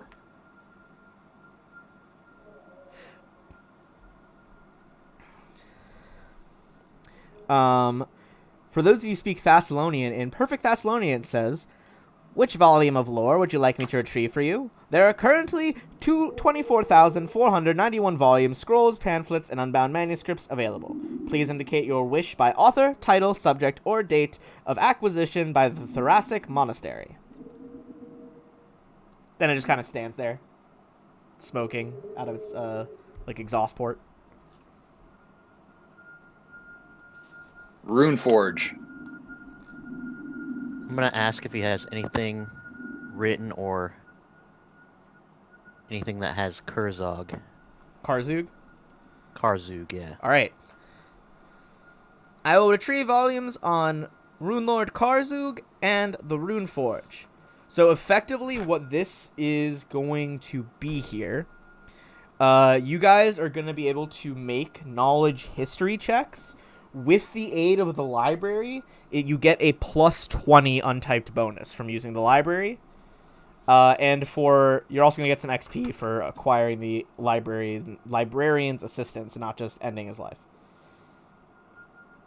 So everybody gets 4,800. And let's start with Karzug. Whoever has knowledge history can roll it with an extra plus 20 on top of their bonus. I will actually go ahead and take 49. another. I'll Okay, save so mine for that. Then 49. I'm not even gonna try. All right, so you got a 49. That's going to be almost all the lore possible that you can find out. So I'm going to read you the different tiers of lore, starting from the easiest to the hardest that you've discovered. Karzug was the Runelord of Greed. While he was himself an Aslanti human, he was a powerful man indeed, said to be the most gifted manipulator of transmutation magic in all of Thassalon, and to have lived for hundreds of years. He ruled a region called Shalast, part of the ancient empire of Thassalon, over 10,000 years ago. Karzug's armies were composed primarily of giants who followed his every command. The giants were ruled by towering monsters known as rune giants, who were themselves the Runelords' pawns. Karzug counted other powerful creatures as his allies as well, such as blue dragons, eerie denizens of the nightmare realm of Lang, blood-drinking outsiders known as Scarlet Walkers, and immense Lamia Herodins, who towered over most giants. Those would appear to be a much different species of Lamia than you guys have seen. And you got a 49, right, Turgon? Yeah, 49. Okay, and then you get the next step as well. Karzug focused his magic on the school of transmutation, magic associated in Thessalonian times with the virtue of wealth. Under his reign, though, the virtue of rule became more associated with the sin of greed. Among the Runelords, his mastery of greed magic was uncontested, yet in the schools of illusion and enchantment, related to those of pride and lust, his skills had atrophied greatly. Many believe that weapons infused with the illusion and enchantment magic, now known as dominant weapons, would be particularly potent against Karzug. Yet no record of someone attacking the Runelord with such a weapon exists within this library. That's good to know. All right. So, some other subjects you could look at. So you also want to look at Runeforge as well. Mm-hmm. There is also the... he said he would form his armies in Jin Shalast. So, who would like to investigate Jin Shalast and or the Runeforge? Cantham will do the Runeforge. Okay. If it's in Jin Shalast, then it just one, and that'll help. All right. Are you doing your nat 20 thing? Yeah. So my bonus. Well, which one is it? This is History knowledge again? history. Yep, correct. All right. So yeah, it's gonna be 33 plus the 20, so 53. 53. All right. So, the Runeforge was created around the time that the Runelords kind of corrupted the symbols of rule into the 7 deadly sins. It was originally intended to be a place where all the different Runelord factions, all 7, could work, as well as potentially combine their knowledges. While it was originally created on the material plane, it does not actually exist there. The complex is a self-contained demi-plane. Nonetheless, Runeforge does allow for many of the normal rules of the material plane, such as gravity and things function like that. You would also know that inside Runeforge, near the center, was where they would combine various magics to forge new magical items. That is about it. There is a lot less on the Runeforge here as opposed to the other places. As opposed to the other 2 things you're searching out. What was that other one? Jin Shalast. Jin Shalast. All right. And who wants to roll for the Jin Shalast? Turgon's turn. All right, Turgon. Again, this was a plus 20. Was a 52. That is going to successfully clear all tiers of the Jin Shalast history. So you guys were looking through all sorts of volumes, looking for volumes like The Lord of Wealth, Karzug's Trade and Conquests, Whispers from Lang, A Guide to the Beyond, The Spires of Gold, The Rise of Jin Shalast, Karzug, Lord of Lords, Master of All, The Face Above Jin Shalast, A Lord in Primal Stone. These are all kind of the ancient volumes that you all are reading. So let's start with the easiest going to the hardest. Jin Shalast is a legendary lost city, rumored to be hidden somewhere in the Kodar Mountains. Stories hold that Jin Shalast had gold streets and gemstone buildings, and sat under the gaze of a mountain that could see. You also know that Jin Shalast was the capital city of an empire called Shalast, one of 7 that composed the entire ancient empire of Thassalon. Legend holds that Jin Shalast lays at the headwaters of the sacred river Ava, which Varisian folklore says leads to an earthly paradise sacred to Desna. Unfortunately, no record of where this river might once have flowed exists today, and many scholars believe the river itself may have been destroyed during Earthfall. In the final centuries before Earthfall ended Thassalon, Jin Shalast was ruled by Runelord Karzug, one of the lords of the Thessalonian Empire. The primary architects of the immense city were tribes of giants, themselves ruled over by powerful beings created by the Runelord himself, known as Rune Giants. The spires of Jin Shalast stand upon the mythical mountain of Mahar Massif. This mountain of legendary proportions pierces the sky above the Kodars, and is said to be the highest peak in the entire range of the stupendously inhospitable mountains. And finally, with a scrap of extremely rare lore, you find the last piece of information on the lost city of Jin Shalast. Mahar Massif, the mountain, is said to serve as a bridge to strange realms beyond Galarian, notably to the nightmare dimension of Lang.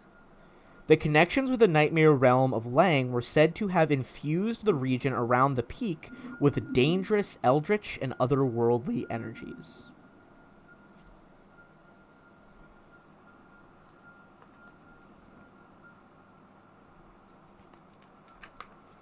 And that is what you guys discover on those topics in this Thessalonian library.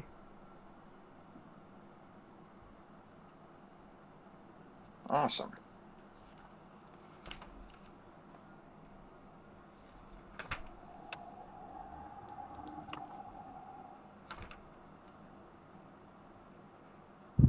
Now we just have to All get right. out of this place alive.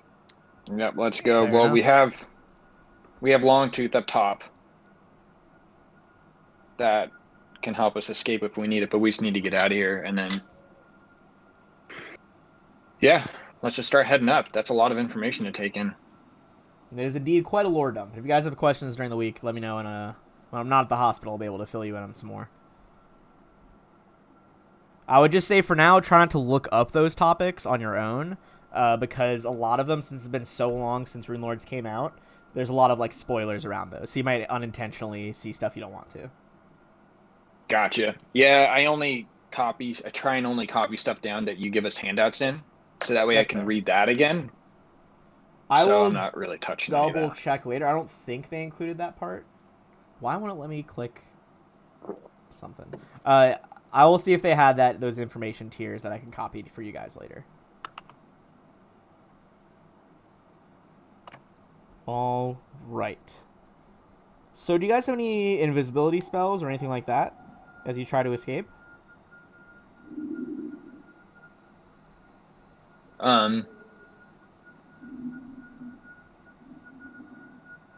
No. Yeah, I'm out. I don't have any. I mean, I have one more invisibility spell I think I can cast.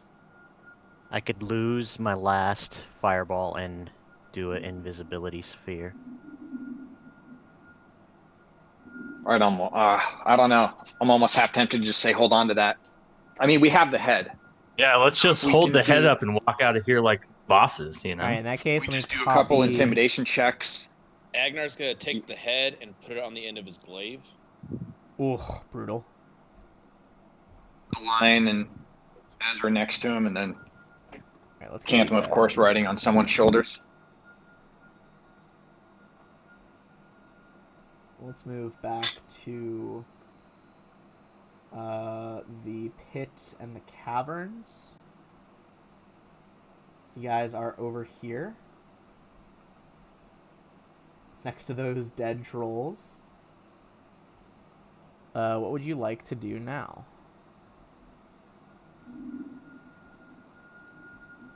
Honestly, let's just start walking forward. Yeah, Agnar lead the way with the head. Got Yeah, it. Agnar, the cat, and Odral up front, and then All right. Ezra in the middle of me, and I'm gonna hang back with the other caster because he has the fireball. Are you guys trying to follow the same map to where, like, follow the same map that she led you on? Yeah, here's my thought on this, guys. I think that would be our best bet, using our other way to get out. Otherwise, if we try and go a separate way, we're essentially adventuring and trying to explore the dungeon. So if we just take the direct route out, it totally fits with what we're trying to. I feel like it fits more with what we're trying to accomplish because we don't have a lot to kind of explore the dungeon again without sleeping. Okay. Yeah, I could agree if with you that. guys want to make a stealth check, I will say that you would know up ahead over here is where you found stone giants and ogre fighters last time. Do you want to just try to brazen by with the head? Yeah, just trying to moralize them. All right. So if you guys move up to there, there's going to be some stone giants. If we don't threaten them, I can also try and do dominate person. With that, actually, I can recall. Oh, hold on. I can recall more spells with that new robe now. Once a day up to level 4. Nice. All right. Question: could we say that we had waited the rest of the 22 minutes so I'm not small anymore? I mean, did you guys have any pressing buffs? I feel like that would be fun. I mean, honestly, it probably took at least that long to do the research in the library. Because it wasn't like you just, like, out of game, you rolled and then discovered it. But in game, you were, like, flipping through a shit ton of books and volumes. I totally forgot you Gotcha. were small. I absolutely did too. Yeah, I think you would have for sure it would have taken at least half an hour to learn all that, even with the robot librarian's help. Perfect.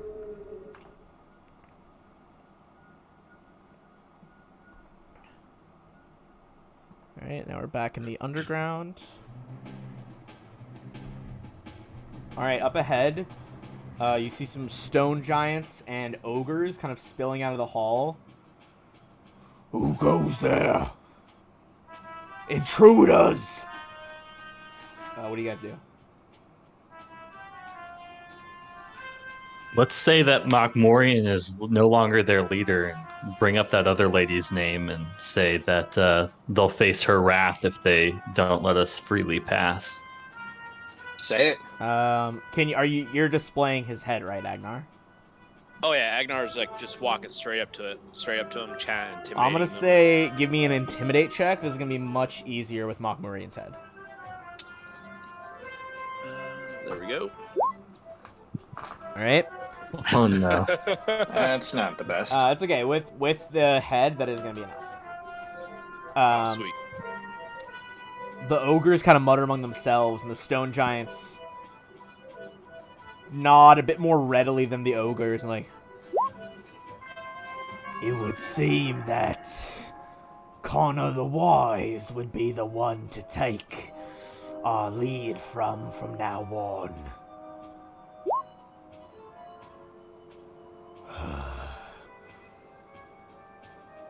If you are with Connor, you may pass. Well, as a matter of fact, we are. Alright. They would let you guys pass. As you move to... Oh, right, you guys are supersized still. So I don't know what the fuck was wrong with the scale of this map. It's fine, whatever. I was like, why is Canton bigger than the giant right It's now? because you have... Yeah. That makes sense. Smaller grid. Give me a knowledge geography check. Or knowledge dungeoneering. As you see, there is that other passage you guys didn't go down last time. I'm going to take a 15 for a 28. As a success, you would realize that if you so chose, this tunnel out here is the one that leads to the cave with those undead spiders. That comes out over the Gotcha. And the drakes. Potentially the drakes as well. The drakes are like in a nearby cave. Gotcha. You could also merely go out the way you came in, up the central shaft. Let's just go out the way we came in.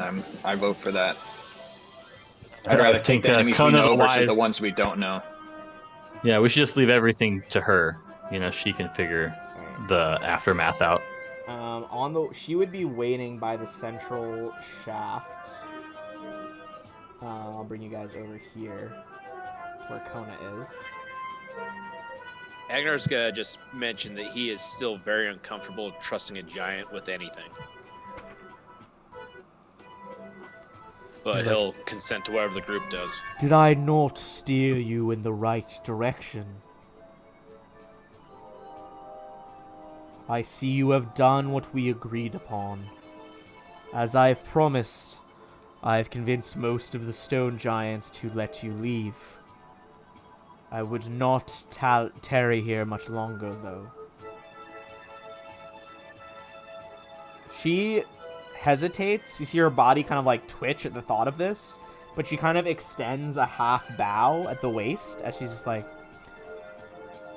whatever happened, I am grateful that even though it was not giant kind that did the deed, that my husband was avenged. Mokmurin was a vile and twisted member of our tribe. Our lands are better off without him. As we stated before as well, we did whatever we could to avoid spilling the blood of more giants. In fact, the only giant we slayed was Mokmorian. Lenny fell, but he fell bravely in battle, helping us Who defeat is Mokmorian. Lenny? I don't actually remember his name, but he was one of your soldiers that was with us that helped us when we first met you. Achvarden. You should have a day in his. Yes. He was a died with brave honor. soul. Well, I fed the dire bears to get them out of your way. And she kind of moves out of the way so you guys can head up out of the pit. We should secure her loyalty in the coming days because we might be facing an army soon. Alright, what do you want to say to her? Well, Ezra doesn't say much of anything about these kinds of things. He kind of just whispers this into Cantham's ear. Yes. Good thing to bring up there, Ezra. So with everything that's going on here in the valley, I think it's now is a better time than any to secure an alliance. While we will not purposely go out and attempt to attack you guys, I hope you will extend the same respect to us. But even more so, if you do happen to run into any issues and you need me, you need help, you can reach out to the Council of Sandpoint, which is us. At the same token, I would like to think that we might be able to come to you for help in the near future if there was a threat that threatened both of our livelihoods, a common enemy. All right. After all this, the giant tribes will likely split and go their separate ways along the plateau. But should you ever have need of my tribe, I will at least extend you that courtesy. I also need to ask you a question. The dragon Longtooth,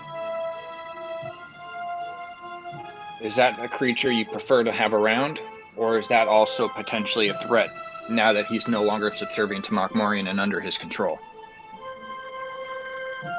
Red dragons are, by their very nature, a threat to most other beings. But he has made his home in the caves of this valley. I have no doubt that once our giants leave, he will claim this as his territory. He won't stray too far from his horde.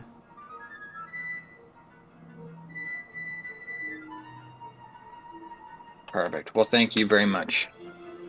We know where to find you if we need you. But perhaps if you need us, you can find us at the Misgivings near Sandpoint. Wait, what did you call it, Drew? What was the new name you came up? I forgot. Oh man, it was really good too. I can't remember. It might be back in the Arizia's chat. Fortune. That sounds dope. Yeah, I would say you'd be able to describe pretty... I mean, it's like a massive mansion on the coast. You'd be able to describe it pretty accurately. I give a big old sweeping bow with taking my hat off, sweeping the floor, and then turn around to head out. Alright. She inclines her head to the rest of you as we're going to go back up one more floor again. Give me 1 second to prepare it. Let's see.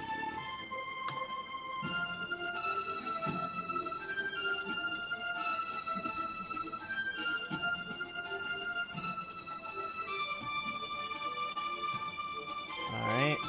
You guys are in the center of the fortress of Jorgenfist.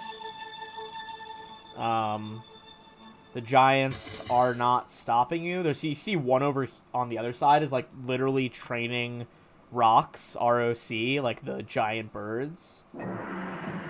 What do you all do?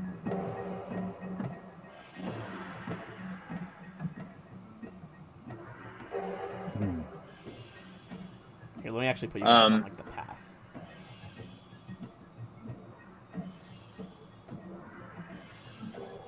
I think we should head out the front gate. Oh, there's Tiny Us down below. Where? Lower right corner. There's Tiny Us. Oh, maybe I didn't. I probably Oh yeah, I copied you guys earlier. That's fine. Whatever. But I think just make our way towards the front gate and hold the head high. Head out there. All right. Yeah. As walk you out all proudly. Head through the front gates, you would see like there's harpies circling overhead. There's stone giants with like ballista who are kind of like staring you down, just mad dogging you. As you exit through the front gate, however, which is to the south right there, who is going to be the nearest?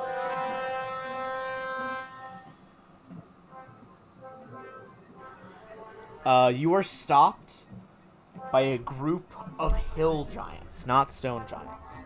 One is a beady-eyed, bearded man with a lot of animal skins slung across his shoulders. And he spits on the ground in front of you all, and he's like, "What do you all think you're doing? You think we'll let you all march out of here? Connor might have the stone giants swayed, but we came all the way down here. Why shouldn't we hill giants have blood?" Well, we just killed Mokmorian, so if you want to step up, man, do it. Otherwise, piss off. You think you can take me and a few dozen hill giants? We've done worse. All right, give me a intimidate check.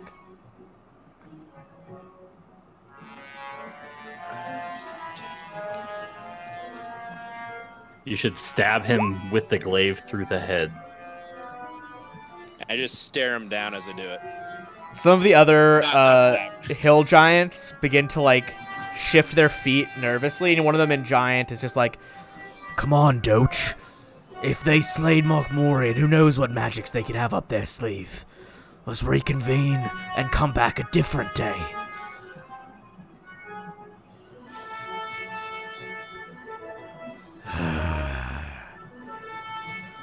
You're lucky. My men might be easily frightened, but I'm not. I'm also not stupid. You haven't heard the what last was your of name, us. sir? Chieftain Doach. Well, Chieftain Doach, I'll actually let you do something. If you really think you're that tough and you just want to end the squash now, I'll let you fight my boy Agnar here one-on-one. Winner take all. Agnar starts pulling the giant's head off the glaive and just kind of tosses it in the ground and starts wiping some of the gristle off the blade. Ha ha! You there, hold my cloak. Alright, give me 1 second. And I do give Agnar that last you should drink that cure serious wound beforehand. Will do. That is a... Oh, let's see. Alright, let's move our other guys out of the way.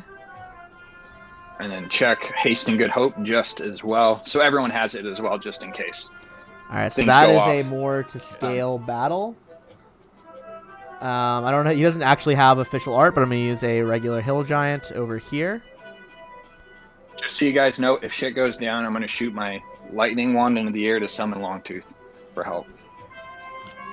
Is gonna cast Bark Skin on Agnar before things get going. Okay. And I don't have I've never had a cure serious wound. How many? It's a D4, right? Cure Serious is 3d8 plus 5. Cure Critical is 4d8. 8. Alright, let's go. Let's get a hill giant, some battle music going.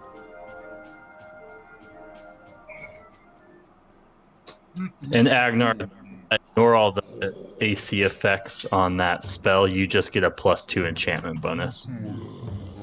For the barkskin. Yeah, ignore the numbers. Those are for the 24, 18, and 20. Those are for Ezra. Okay, I think I have that as a button, a buff to click, so I'll just do that. Sorry, I gotta add that 75. So. Alright. You got this, Agnar. Don't let us down, man. We're like pumping you up, rubbing your shoulders. Alright, let's see. We need a... Gotta prep this real quick. Old school, like schoolyard fight going down. Oh yeah.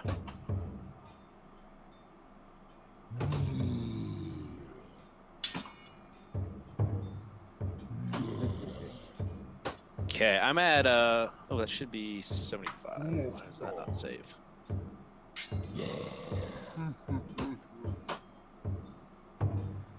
Alright.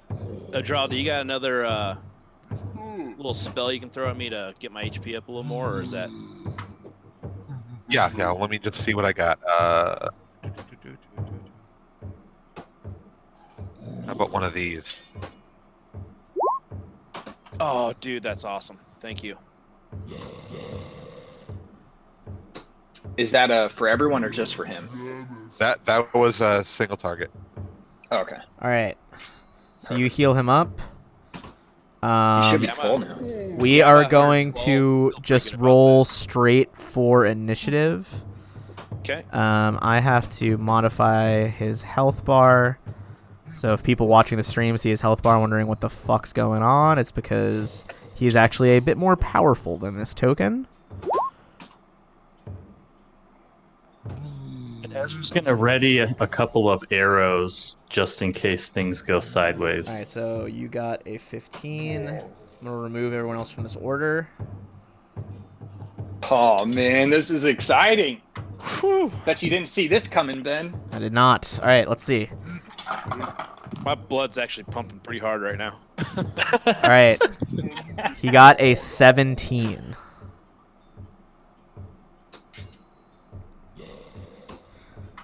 Some of his tribesmen are like, "Yeah, get him, Doach." You shouldn't have come up here. All right, so he is going to open this combat up with a charge attack. Give me 1 second. And with all the buffs, my AC's at 23 right now. Just a heads up. All right, noted.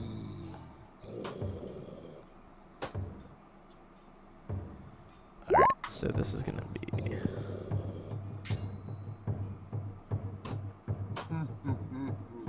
Just adding in, he has some class stuff that is not in his thing that I'm adding in really quick.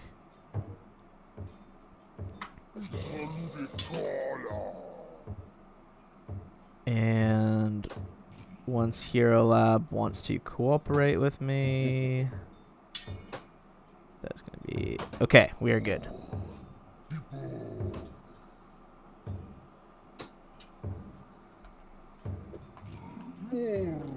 All right, he is going to charge, and he is going to make a power attack vital strike on Agnar. Agnar, where's your flat-footed AC? 20. All right, that is going to be a hit.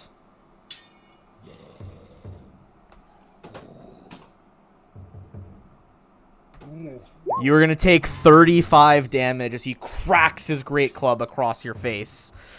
I told you. My tribe will be the new ones to rule. That is Agnar. Okay. Agnar's not going to say anything. Let's see. Just utter focus. He's just going to swing. All right.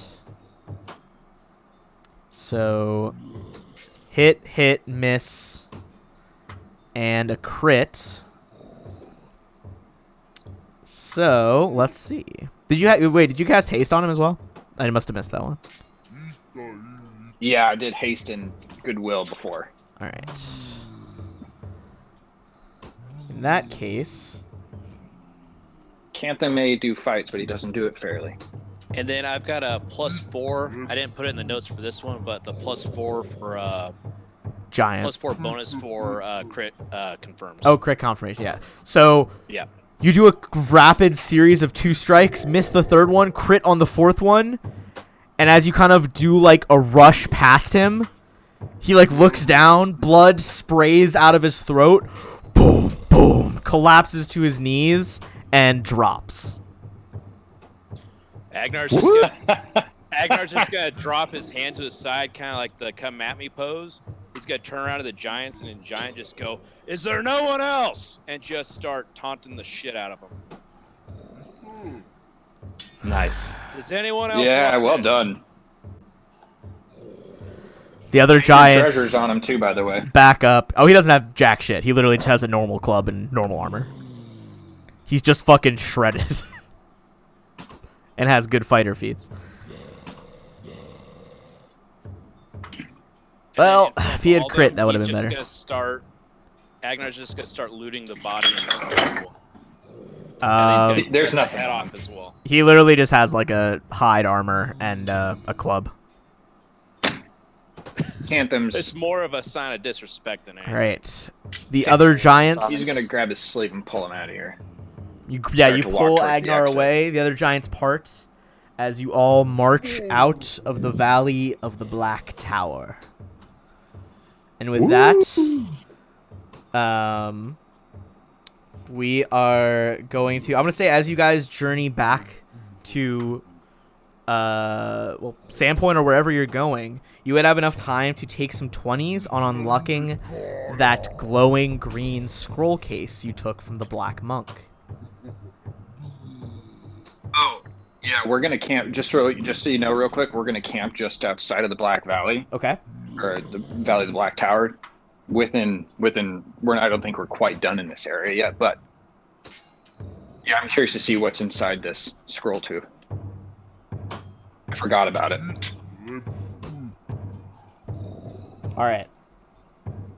Inside, first, you find 8 scrolls. With Read Scroll, you find they contain the following. The first, these are all at caster level 17, by the way. Oh, man. The first scroll is of Hero's Feast. The next scroll is Greater Restoration. The scroll after that is Order's Wrath. Then there is a scroll of Regenerate. A scroll of Resurrection.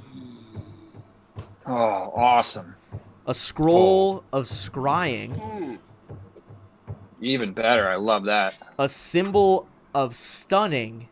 And as you unroll the final scroll and kind of gasp as it is one of the most valuable scrolls you could find, the last scroll is a scroll of True Resurrection.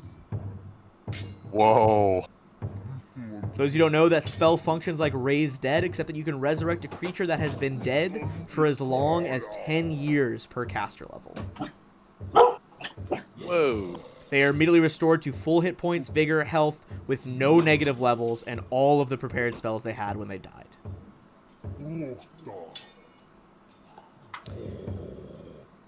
Apart from those scrolls, there is something... That's awesome. We could actually go get Asheron up. You could if you wanted to. Or we could go get red. Oh, yeah. In addition to Ezra those Sideway. scrolls, you also see a strange collection. It looks like 18 large scrolls bound together and written on dragon hide. All of those scrolls are written in Thessalonian. Give me a spellcraft check as you try to understand what it is you are looking at. And this is not of the other scrolls? This is a collection of 18 scrolls bound as like a book. Turgon, you've heard tell of this item. This is not a magical item. This is an artifact. A unique magic item. In fact, it is a major artifact, giving off an aura of strong for all the schools of magic. Shit. This unusually heavy scroll consists of long sheets of supple, impossible to tear parchment. When it is opened, it presents a tangle of Thessalonian runes to the observer. Each time the scroll is unfurled, the runes are in a different order, the contents of the archive shifting according to the user's state of mind and desires. The archive itself can be used for 2 purposes: to cast ancient spells and to divulge lore about hateful secrets and hidden horrors. When using it to cast spells, the user can simply open it, in which case it randomly opens to one of the new Thessalonian spells presented in this chapter of the book. I'll show you guys those later. The user can attempt to force the Anathema Archive to open to a specific spell or to any arcane spell that she already knows how to cast. Doing so requires a spellcraft check. Failure indicates that the archive opens to a random spell from this chapter. When using the Anathema Archive for research, it grants a +10 insight bonus to any one knowledge check associated with sinister or frightening ancient topics. Such things could include evil outsiders, Runelords, Thassalon, Lang, evil religions, or the undead. This allows a character to make the knowledge skill check completely untrained. However, there is a cost. Each time a character uses the Anathema Archive, her mind becomes increasingly haunted and unhinged. Upon using the archive, the user must make a will save. Failure results in the user taking 1d4 points of wisdom drain and becoming confused for a number of rounds equal to 1 plus the total number of times you have used the artifact. Once you have used it, it closes and cannot be opened again for 24 hours by any force.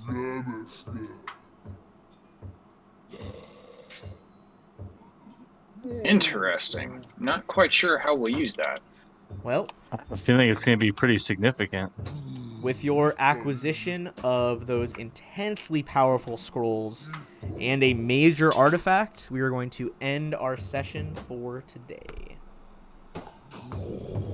Woo! That was a good session. Oh, good work, guys. Yeah, it was. So you guys are now fully out of book 3, book 4, and you have moved into book 5, which is, you went from the Fortress of the Stone Giants to the Sins of the Saviors. Do with that Oh, title Draw, what I'm you in. will.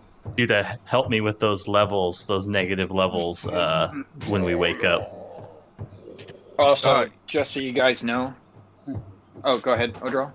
I was just saying, yes, I'll make sure and prepare Restoration. restoration at least once. All right. Yeah, we have to go and we did promise Longtooth his share of the treasure, so we have to go visit him in the morning once we're all healed up and leveled up. So before we finish up here, I'm going to do one last shout out to Sirenscape, as well as drop the credits for the specific sound packs from Book 4 of Rise of the Runelords into the stream chat.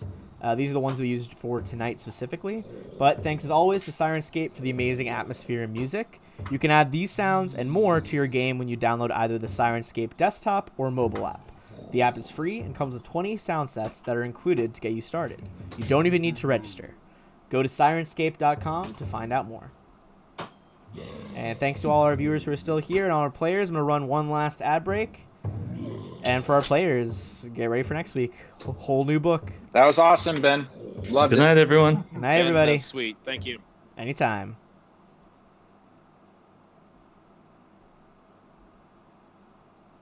For the Anathema Archive.